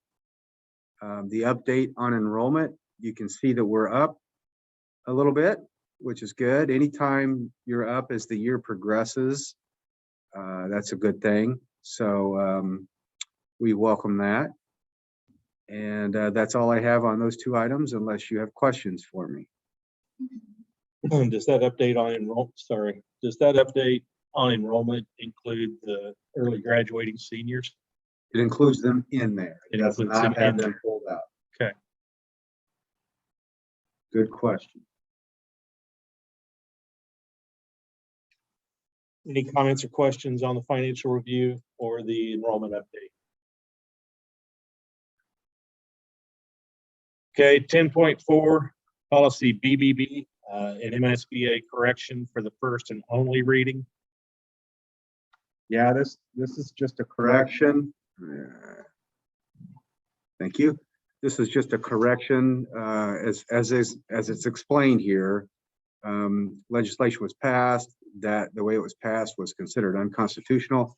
That it's after we already changed our policy. So now we need to revert back to what it was before. So that's what MSBA is bringing for you here. Basically, you would not have to hold an election if the same number of people filing was for the number of seats that were available. Jeff, you ever experienced anything like that? Yeah, and the benefit to the district is that you don't have to run an election, which means we don't have to pay for an election. We certainly want a democratic process to unfold and that we have the best candidates available to represent our students and staff. But when something like that does happen, you don't have to pay for the election. So this policy is asking you to revert back to what it was before. So basically what it's saying is instead of no election held, it will revert back to the original language of no election required. Yeah, that's a better summation. And it's right there. So I Thank will you. move that we accept the policy BBB as rewritten and presented to us today. Second. Got a motion and a second to accept the revision, the correction to policy BBB as corrected by MSBA. Any further discussion? I don't feel like we shouldn't vote on it. There's an election required, so yes. It is definitely changing policies, so I understand your tongue-in-cheek comment. Any further discussion, questions, comments? Please vote.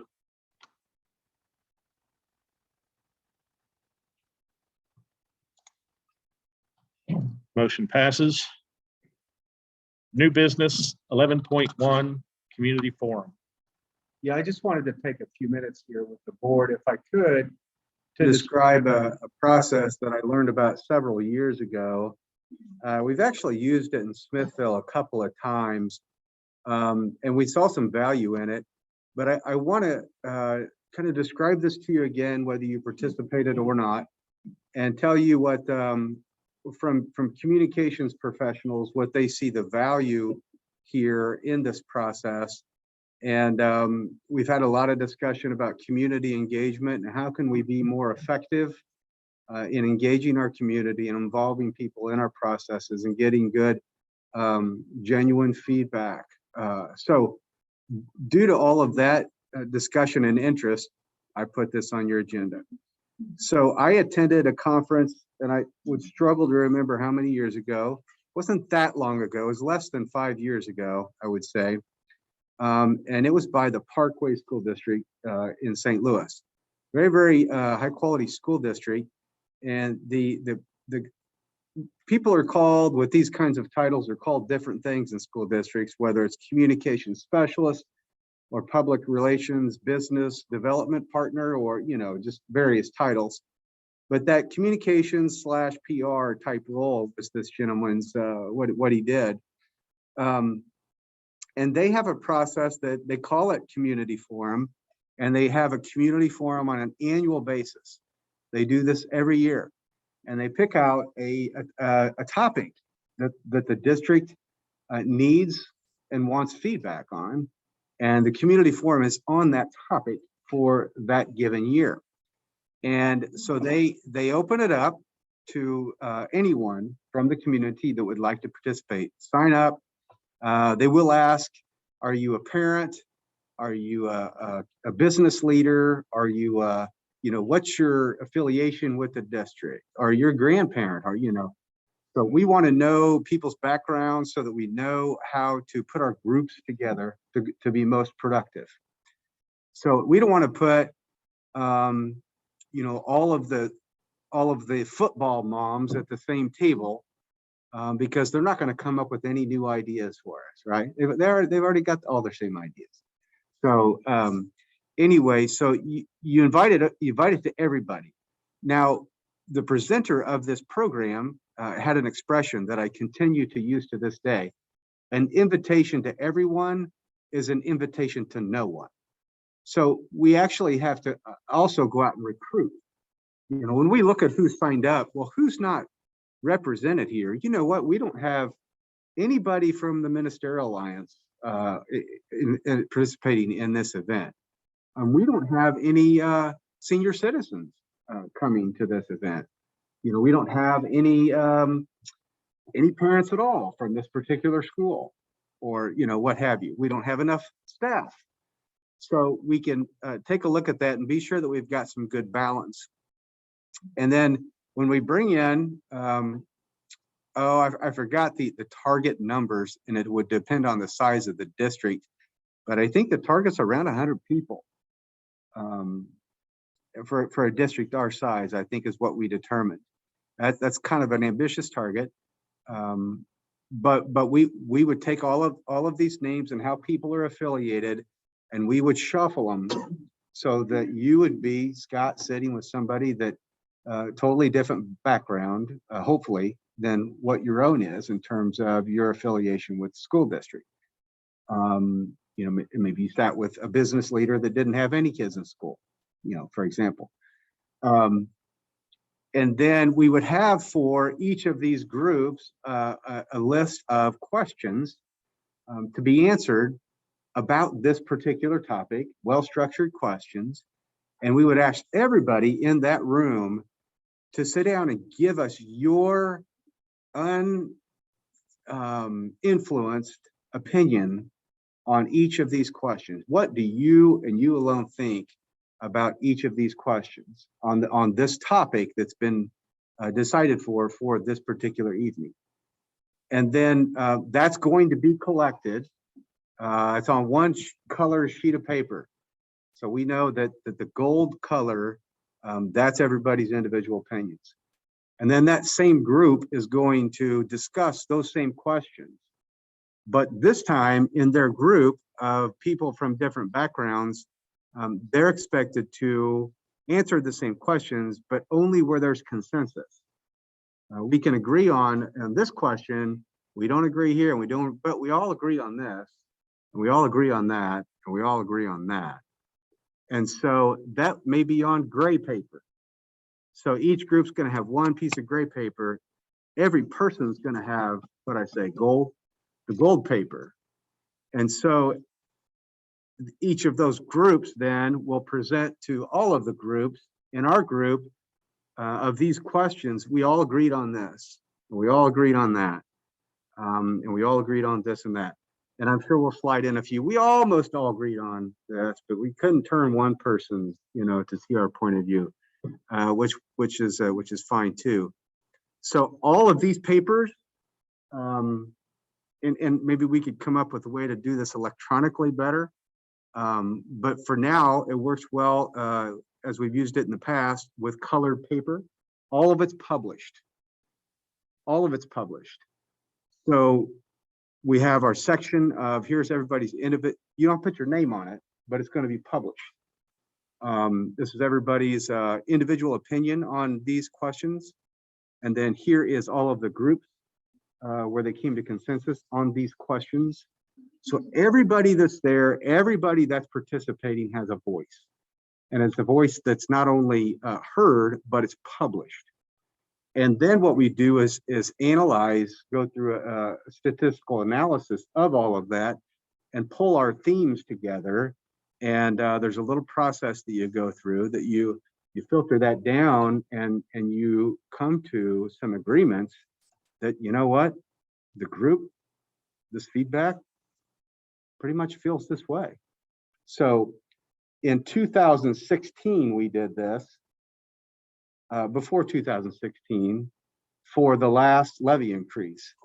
And we used this to help us decide how do we need to do this? It failed the last 2 times.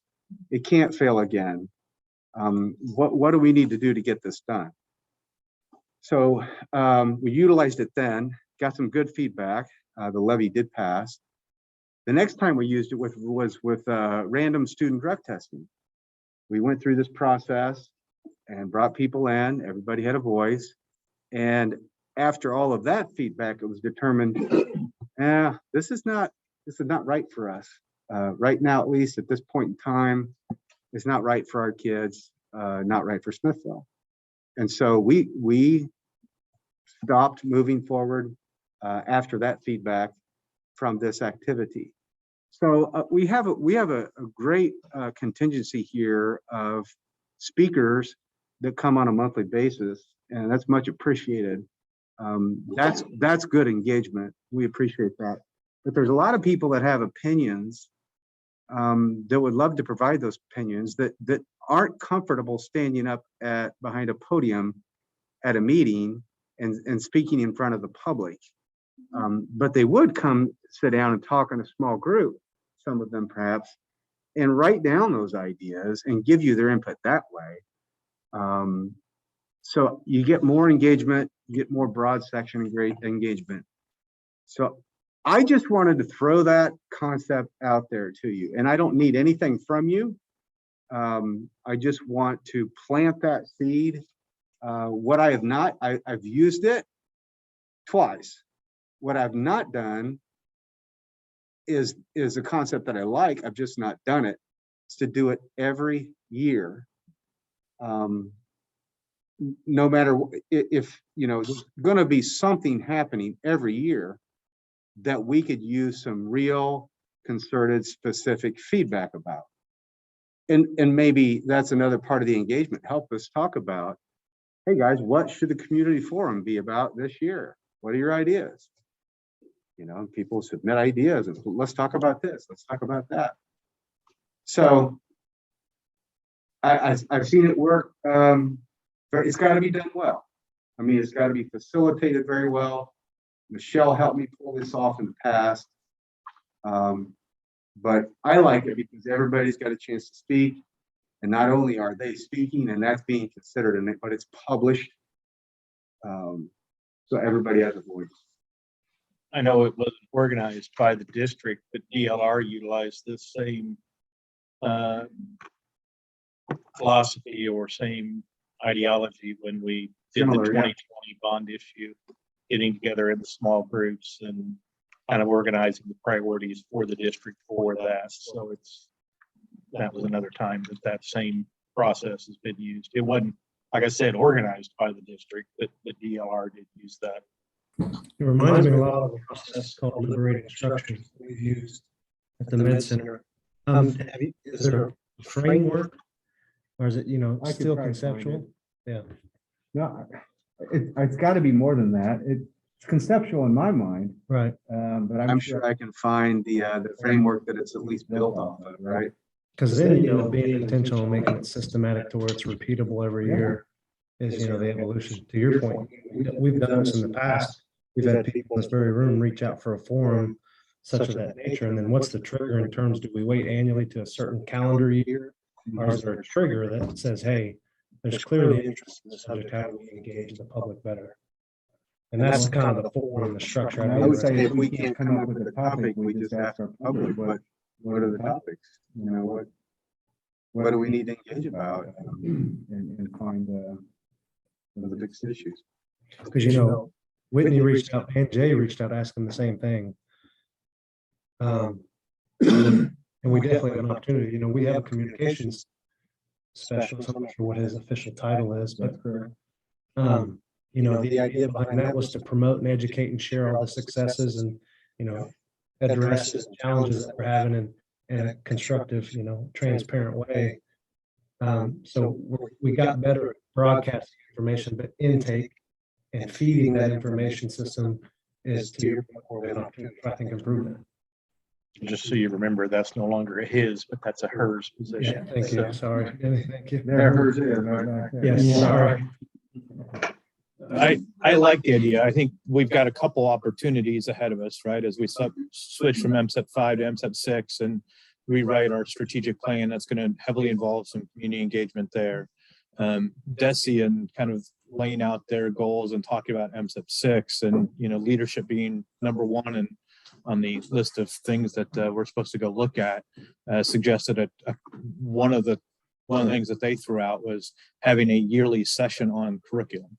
That's a very hot topic right now, right? So I want to be clear, we're not talking about this is the test, this is the exam, this is what your kids are going to get. These are the assignments, but broadly, here's the curriculum that's being taught to help, frankly, address some of the issues that are out there that are maybe misconceptions and clarify and allow parents the proper input into what is being taught and what the curriculum looks like. So I think that's another one, and that could maybe be our first session as we move to the strategic plan and get feedback on what those additional topics might be. Well, we had conversations on Baldridge. Mm-hmm. The first section of Baldridge is the leadership aspect. And I think we have an opportunity. I say this for the board too, because as the board changes over and evolves and grows over time, I think we have an opportunity to do it with the board and the district in terms of looking at a standard framework in terms of how we do an assessment to a degree, right? But we don't go through a performance standard framework on how we can improve, collaborate, and grow together. Baldridge is a great opportunity that some of us have familiarity with that get at some of this, and that is a concept in terms of how we engage with key stakeholders. I don't know. I would love to see the growth of that too. Yeah, I'd love to see that. One of the ideas that I want to throw out is a board retreat and frankly, a board book study. I think the book is called Core Governance, is one that I know that MSBA has recommended. And, I know the the Kansas City School District just went through that as part of their efforts to reaccreditation. And I think there are some things that we can take and implement relatively quickly. Well, if we're on that kind of a roll, a board retreat is something to look to down the road as well. Not anything you need to get into tonight, but many districts before the school year starts will take a day, hopefully a day. It has to be a half a day. You break it up. People have jobs, and you get off campus somewhere, and there's a lot of free places you can go. But still be off campus and get into some of these items in depth. Planning from my city days, we went to the golf course, had free use of the room at the golf course. They don't right? charge us. I don't know if they charge the city. I don't think they charge us, and they encourage us to go play afterwards, but I don't play golf. You don't want to play golf. someone argue whether I play or.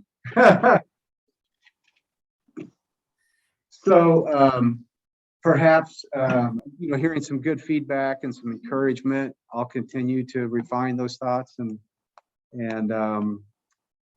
get with my team here and bring this back up to you in the future. Sound good? Any other comments or questions from the board members? I just have something. Hold on. Go ahead, Susan. I just want to say I agree with everybody, and I do think the community is very important. I do want to say, though, I was just thinking, I mean, I've been, not even with the school, and not when I was in the school board, but when my kids were in school, every year the grade schools would always have a curriculum night and go over the curriculum, but we never had good attendance. It was always the same parents that came to all of these meetings. So I agree we need to do this, but I hope we can get more parent involvement and more parents coming to these meetings and learning more so that they know what's going on. And I don't want everybody to think that the school district hasn't done some of these stuff in the past, because we have. I know, Todd, you've had meetings at every school, and I would go when my kids were there. So I just want to say, let's just continue and make it better. And Jeff, I like your ideas very much. And thank you guys.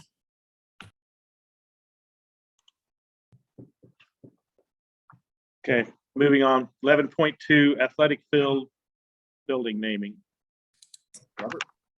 Yes, so in my construction reports, I've been calling this facility the Activity Center. That wasn't the official name. It's just one I've adopted.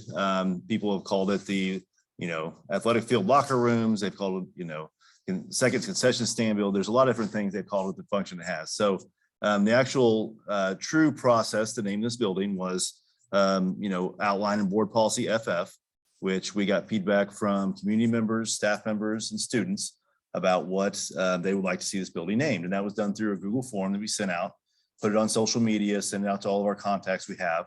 And we got hundreds of names in return, some of them serious, some of them joking, and I'll, leave those aside. But we sorted those by the most common name listed and took those names and formed a committee. The key stakeholders that are going to use that building are going to be a big part of that building. And we had a meeting and went through all the names and discussed them in detail. And that committee came together and had proposed one name that they decided was the best name for this building. And they believe that that name that they want to submit is the Warrior Activity Center. And so that is the name they've submitted to the board. And so that is following our board policy FF. And so this is an info action item. And so now the committee wants to put that in your hands to do with what you may. So that is their suggestion, to be Warrior Activity Center for that building. If you want any insight about why they chose that, I can share that with you, or I can just leave it up for you guys to. What's that? Exactly. Yep. I'm curious, what were the other kind of top names that were considered? So some of the other names were Warrior Athletic Center.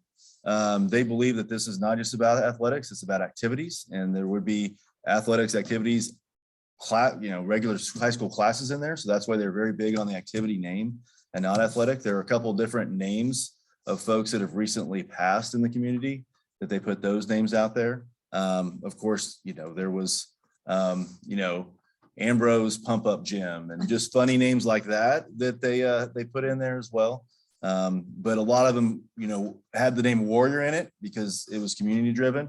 And so it might've been like Warrior Training Center, might've been something common, something around center, activity, and Warrior, whether it was training, facility, those different names interchanged.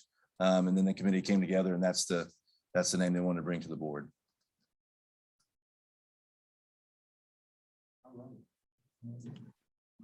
Comments or questions?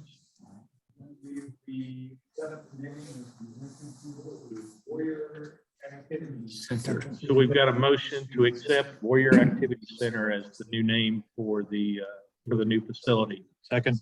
Got a second? Further comments or questions? Please vote.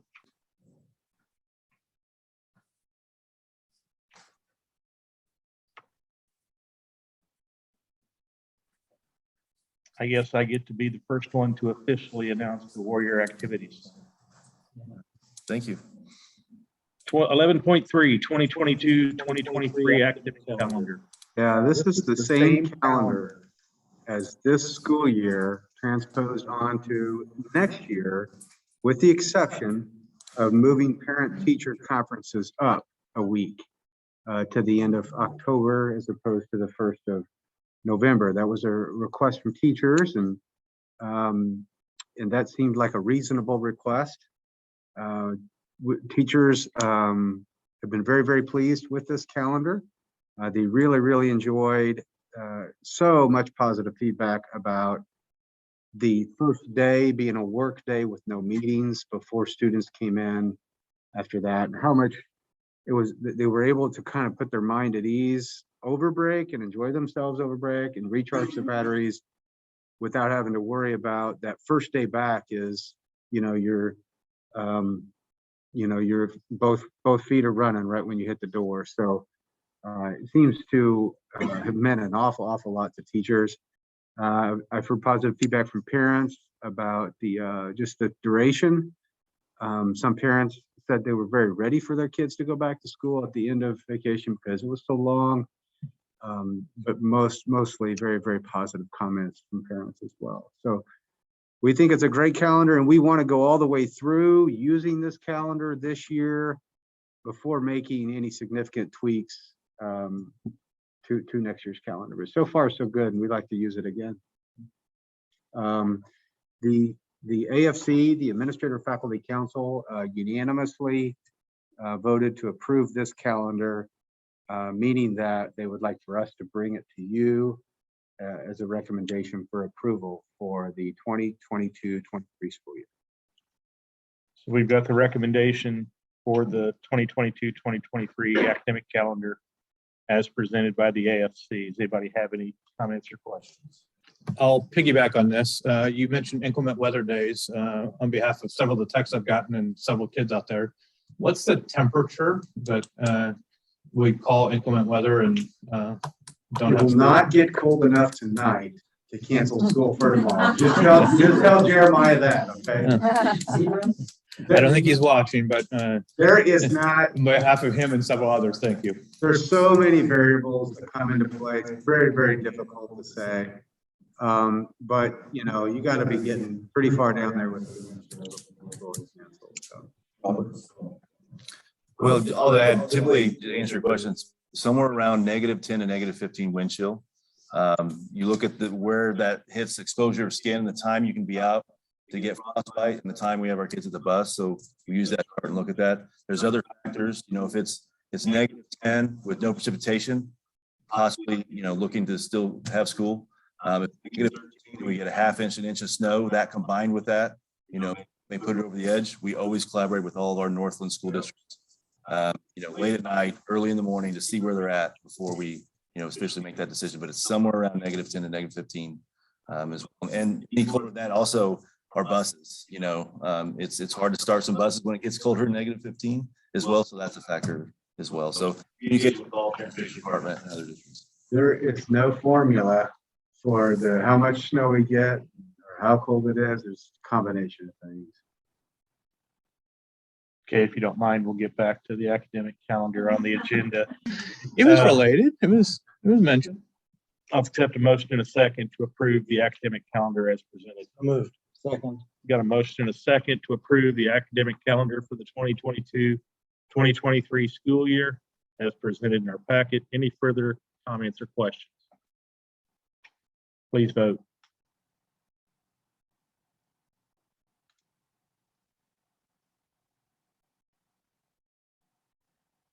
Motion passes. 11.4, Spanish 4, speech credit. Dr. Credit.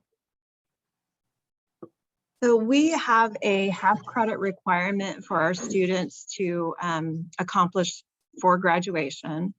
And that typically has been a class. And from the inception of that course, we have also included advanced debate and forensics as an option. And a couple of years ago, we expanded that to include ELA 3 and intro to business, because in those classes, it's very speech heavy. We came up with a common rubric that we use. We have common expectations for what that public speaking is going to be. Spanish 4 is a college credit class in which students do an extensive amount of public speaking in Spanish, no less. So the students actually suggested to the teacher that what they're doing in their Spanish 4 class is just as difficult, if not more, than what they did in their speech class. And so she approached me and we looked at the rubric that she uses, the frequency of the public speaking in that class. And I concur with the students that this would be a good substitute for that speech class in order to meet the speech requirement. So we are asking that we expand the opportunities for students and allow this to meet that requirement.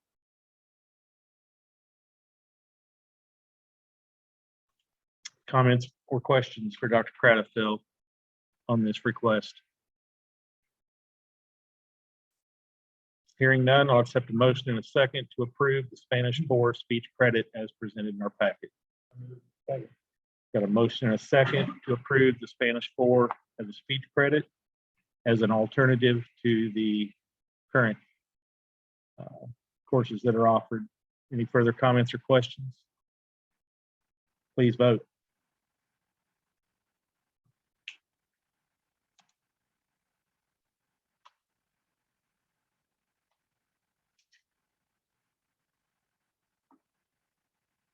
Motion passes. 11.5 personnel report. We went through the personnel report in executive session. Is there any questions or comments before we approve the personnel report in our packet? I'll accept a motion in a second to approve the personnel report as presented in our packet. Got a motion and a second to approve the personnel report as presented in our packet. Any further comments or questions? Please vote.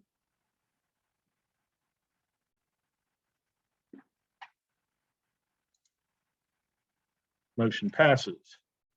12.0, we'll get 12.1 miscellaneous.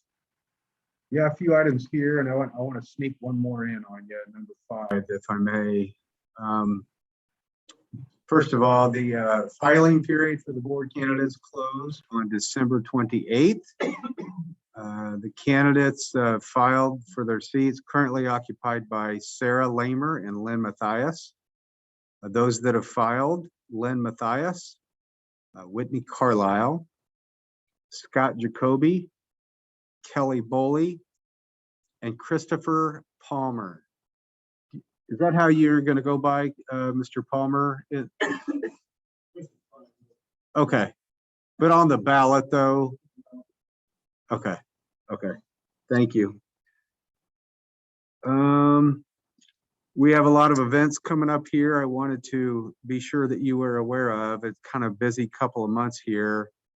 On January 20th, the legislative update, that is what, tomorrow night, 5:30 p.m. You should have the link to that if you would like to participate.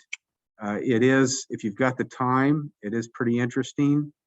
You get a good idea of what's going on legislatively in Jefferson City right now as it relates to public schools. 131 Student Recognition Night. Michelle's given you the details on that recently, breaking that up over several programs. February 1st, we have the Program Evaluation Night. We're supposed to have the board, both boards, the city and the school board, meeting on that night. They don't have a quorum for their meeting that happens later in that night, so there'll be no city school board meeting on that liaison group. You know what I'm talking about?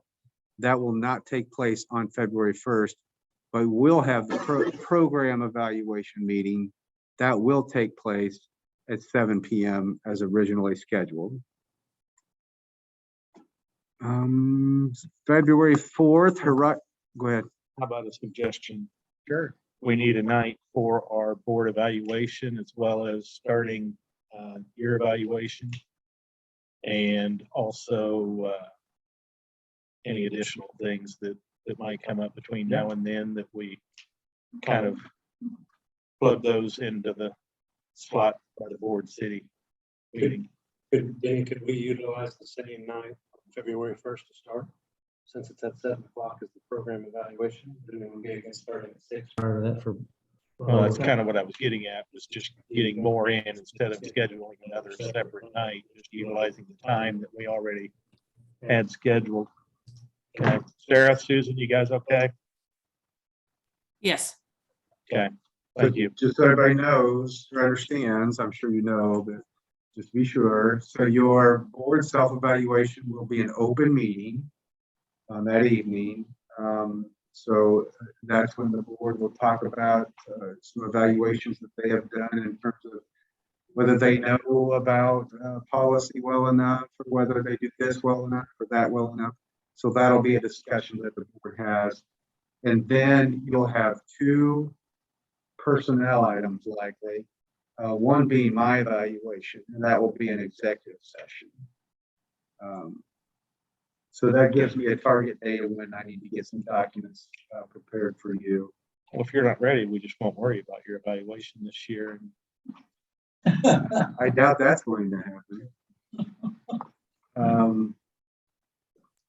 So piggybacking on that, to our candidates, that is a meeting I came to last year that was extremely helpful, the board evaluation discussion. You get to see the questions and it's really worthwhile in an open discussion. But answering the questions is still a whole different. Yeah, you got it right. Everyone interprets slightly differently. That's right. So 12/1, February 1st, 6 o'clock. 2-1. Is that what I said? No, you said 12-1, but that's okay. I wrote 2-1. I know. There's a 2 and a 1 there, 12. 2-1, 6 o'clock. Does that give you enough time to prepare documents? If I will have, I've got work already done that you can look at. It may be not completely finished and you may have some direction for me, but I'll have some stuff ready for you to work at. Well, if you remember right, we've never completed that in one session anyway, so it'll at least get us a head start. You have a superintendent eval, and then you also have another closed session topic that you'll probably want to get on too. Okay. So is 6 to 7 enough before we go into program evaluation? 6 to 7 for your board? No, you won't get all that done. Do we do the program evaluation next? You could do the program evaluations first, and then you could have the rest of the evening for executive session. So do we. Sorry. Just a little self-serving. It's not- Aaron, you getting this? Okay. That works. Board no, the program evaluations at 6, followed by an executive session. Board evaluation. I'll be there at 6 and we'll do whatever. Yes. Yes. Those 2 items open, the other 2 closed. Okay. All right. That's February 1st. And then February 4th, we have the Horizon listening tour. February 15th, we have the Horizon Key Communicator meeting. And then I'm going to come back to some dates here in just a little bit. I will add that as we're talking about February, the February 18th is the Education Foundation Wall of Fame induction. And that'll be at halftime of the boys basketball game on that Friday night. Is it a secret as to who's being, and the 2018 graduate Blaze Madrid Evans that was killed in the line of duty in Independence will be inducted into the Education Foundation Wall of Fame that night. So February 18th. And I will be out of town. Michelle's going to say a few words for me. No, Michelle's not. Like, Denny's- Jenny's going to say a few words. I was voluntold. Thank you. I did suggest that you'd be a good one, by the way. let's see, March and April, just a reminder that and to the public as well, the March board meeting and the April board meeting will be moved up a week. For March, if that's due to spring break, we normally would fall during spring break. And probably many of you would not care to attend a board meeting during spring break, much more fun things to do then. And then the next one we have to have, due to the election, we have to have a board meeting to certify the results within 10 days. And so we have to move that one up as well. So that will be the second Wednesday. March and April board meetings will be the second Wednesday of those months. The next item you just did, set a date for your self-evaluation. You're done with that.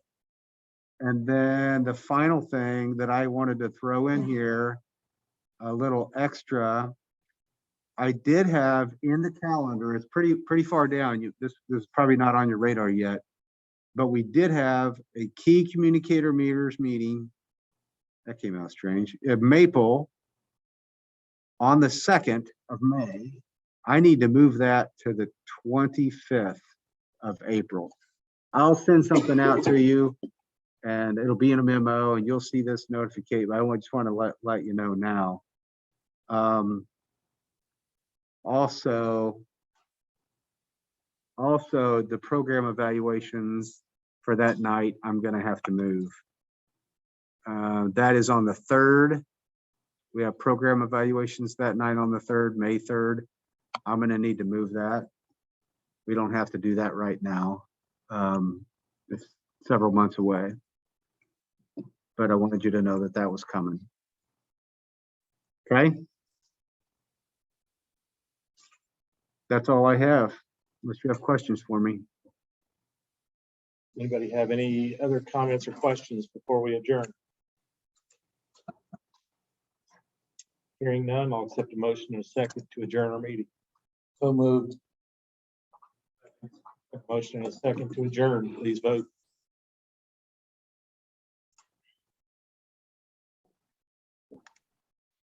We are adjourned. Thanks for coming, everybody. Just question for the board members. Sarah, Susan, before you leave, do you want to take 20, 30 minutes and go back into executive session for one or two of the topics that we had that we didn't get to? You know, there's one I'd really like to discuss, but I can hold on. Well, the possibility exists that on that night of 2/1, if we're already going to be in executive session for that we could possibly talk about it too. Okay, so we are adjourned. Oh, Monday. I didn't see it on my calendar. I remember reading the email that I have on the calendar.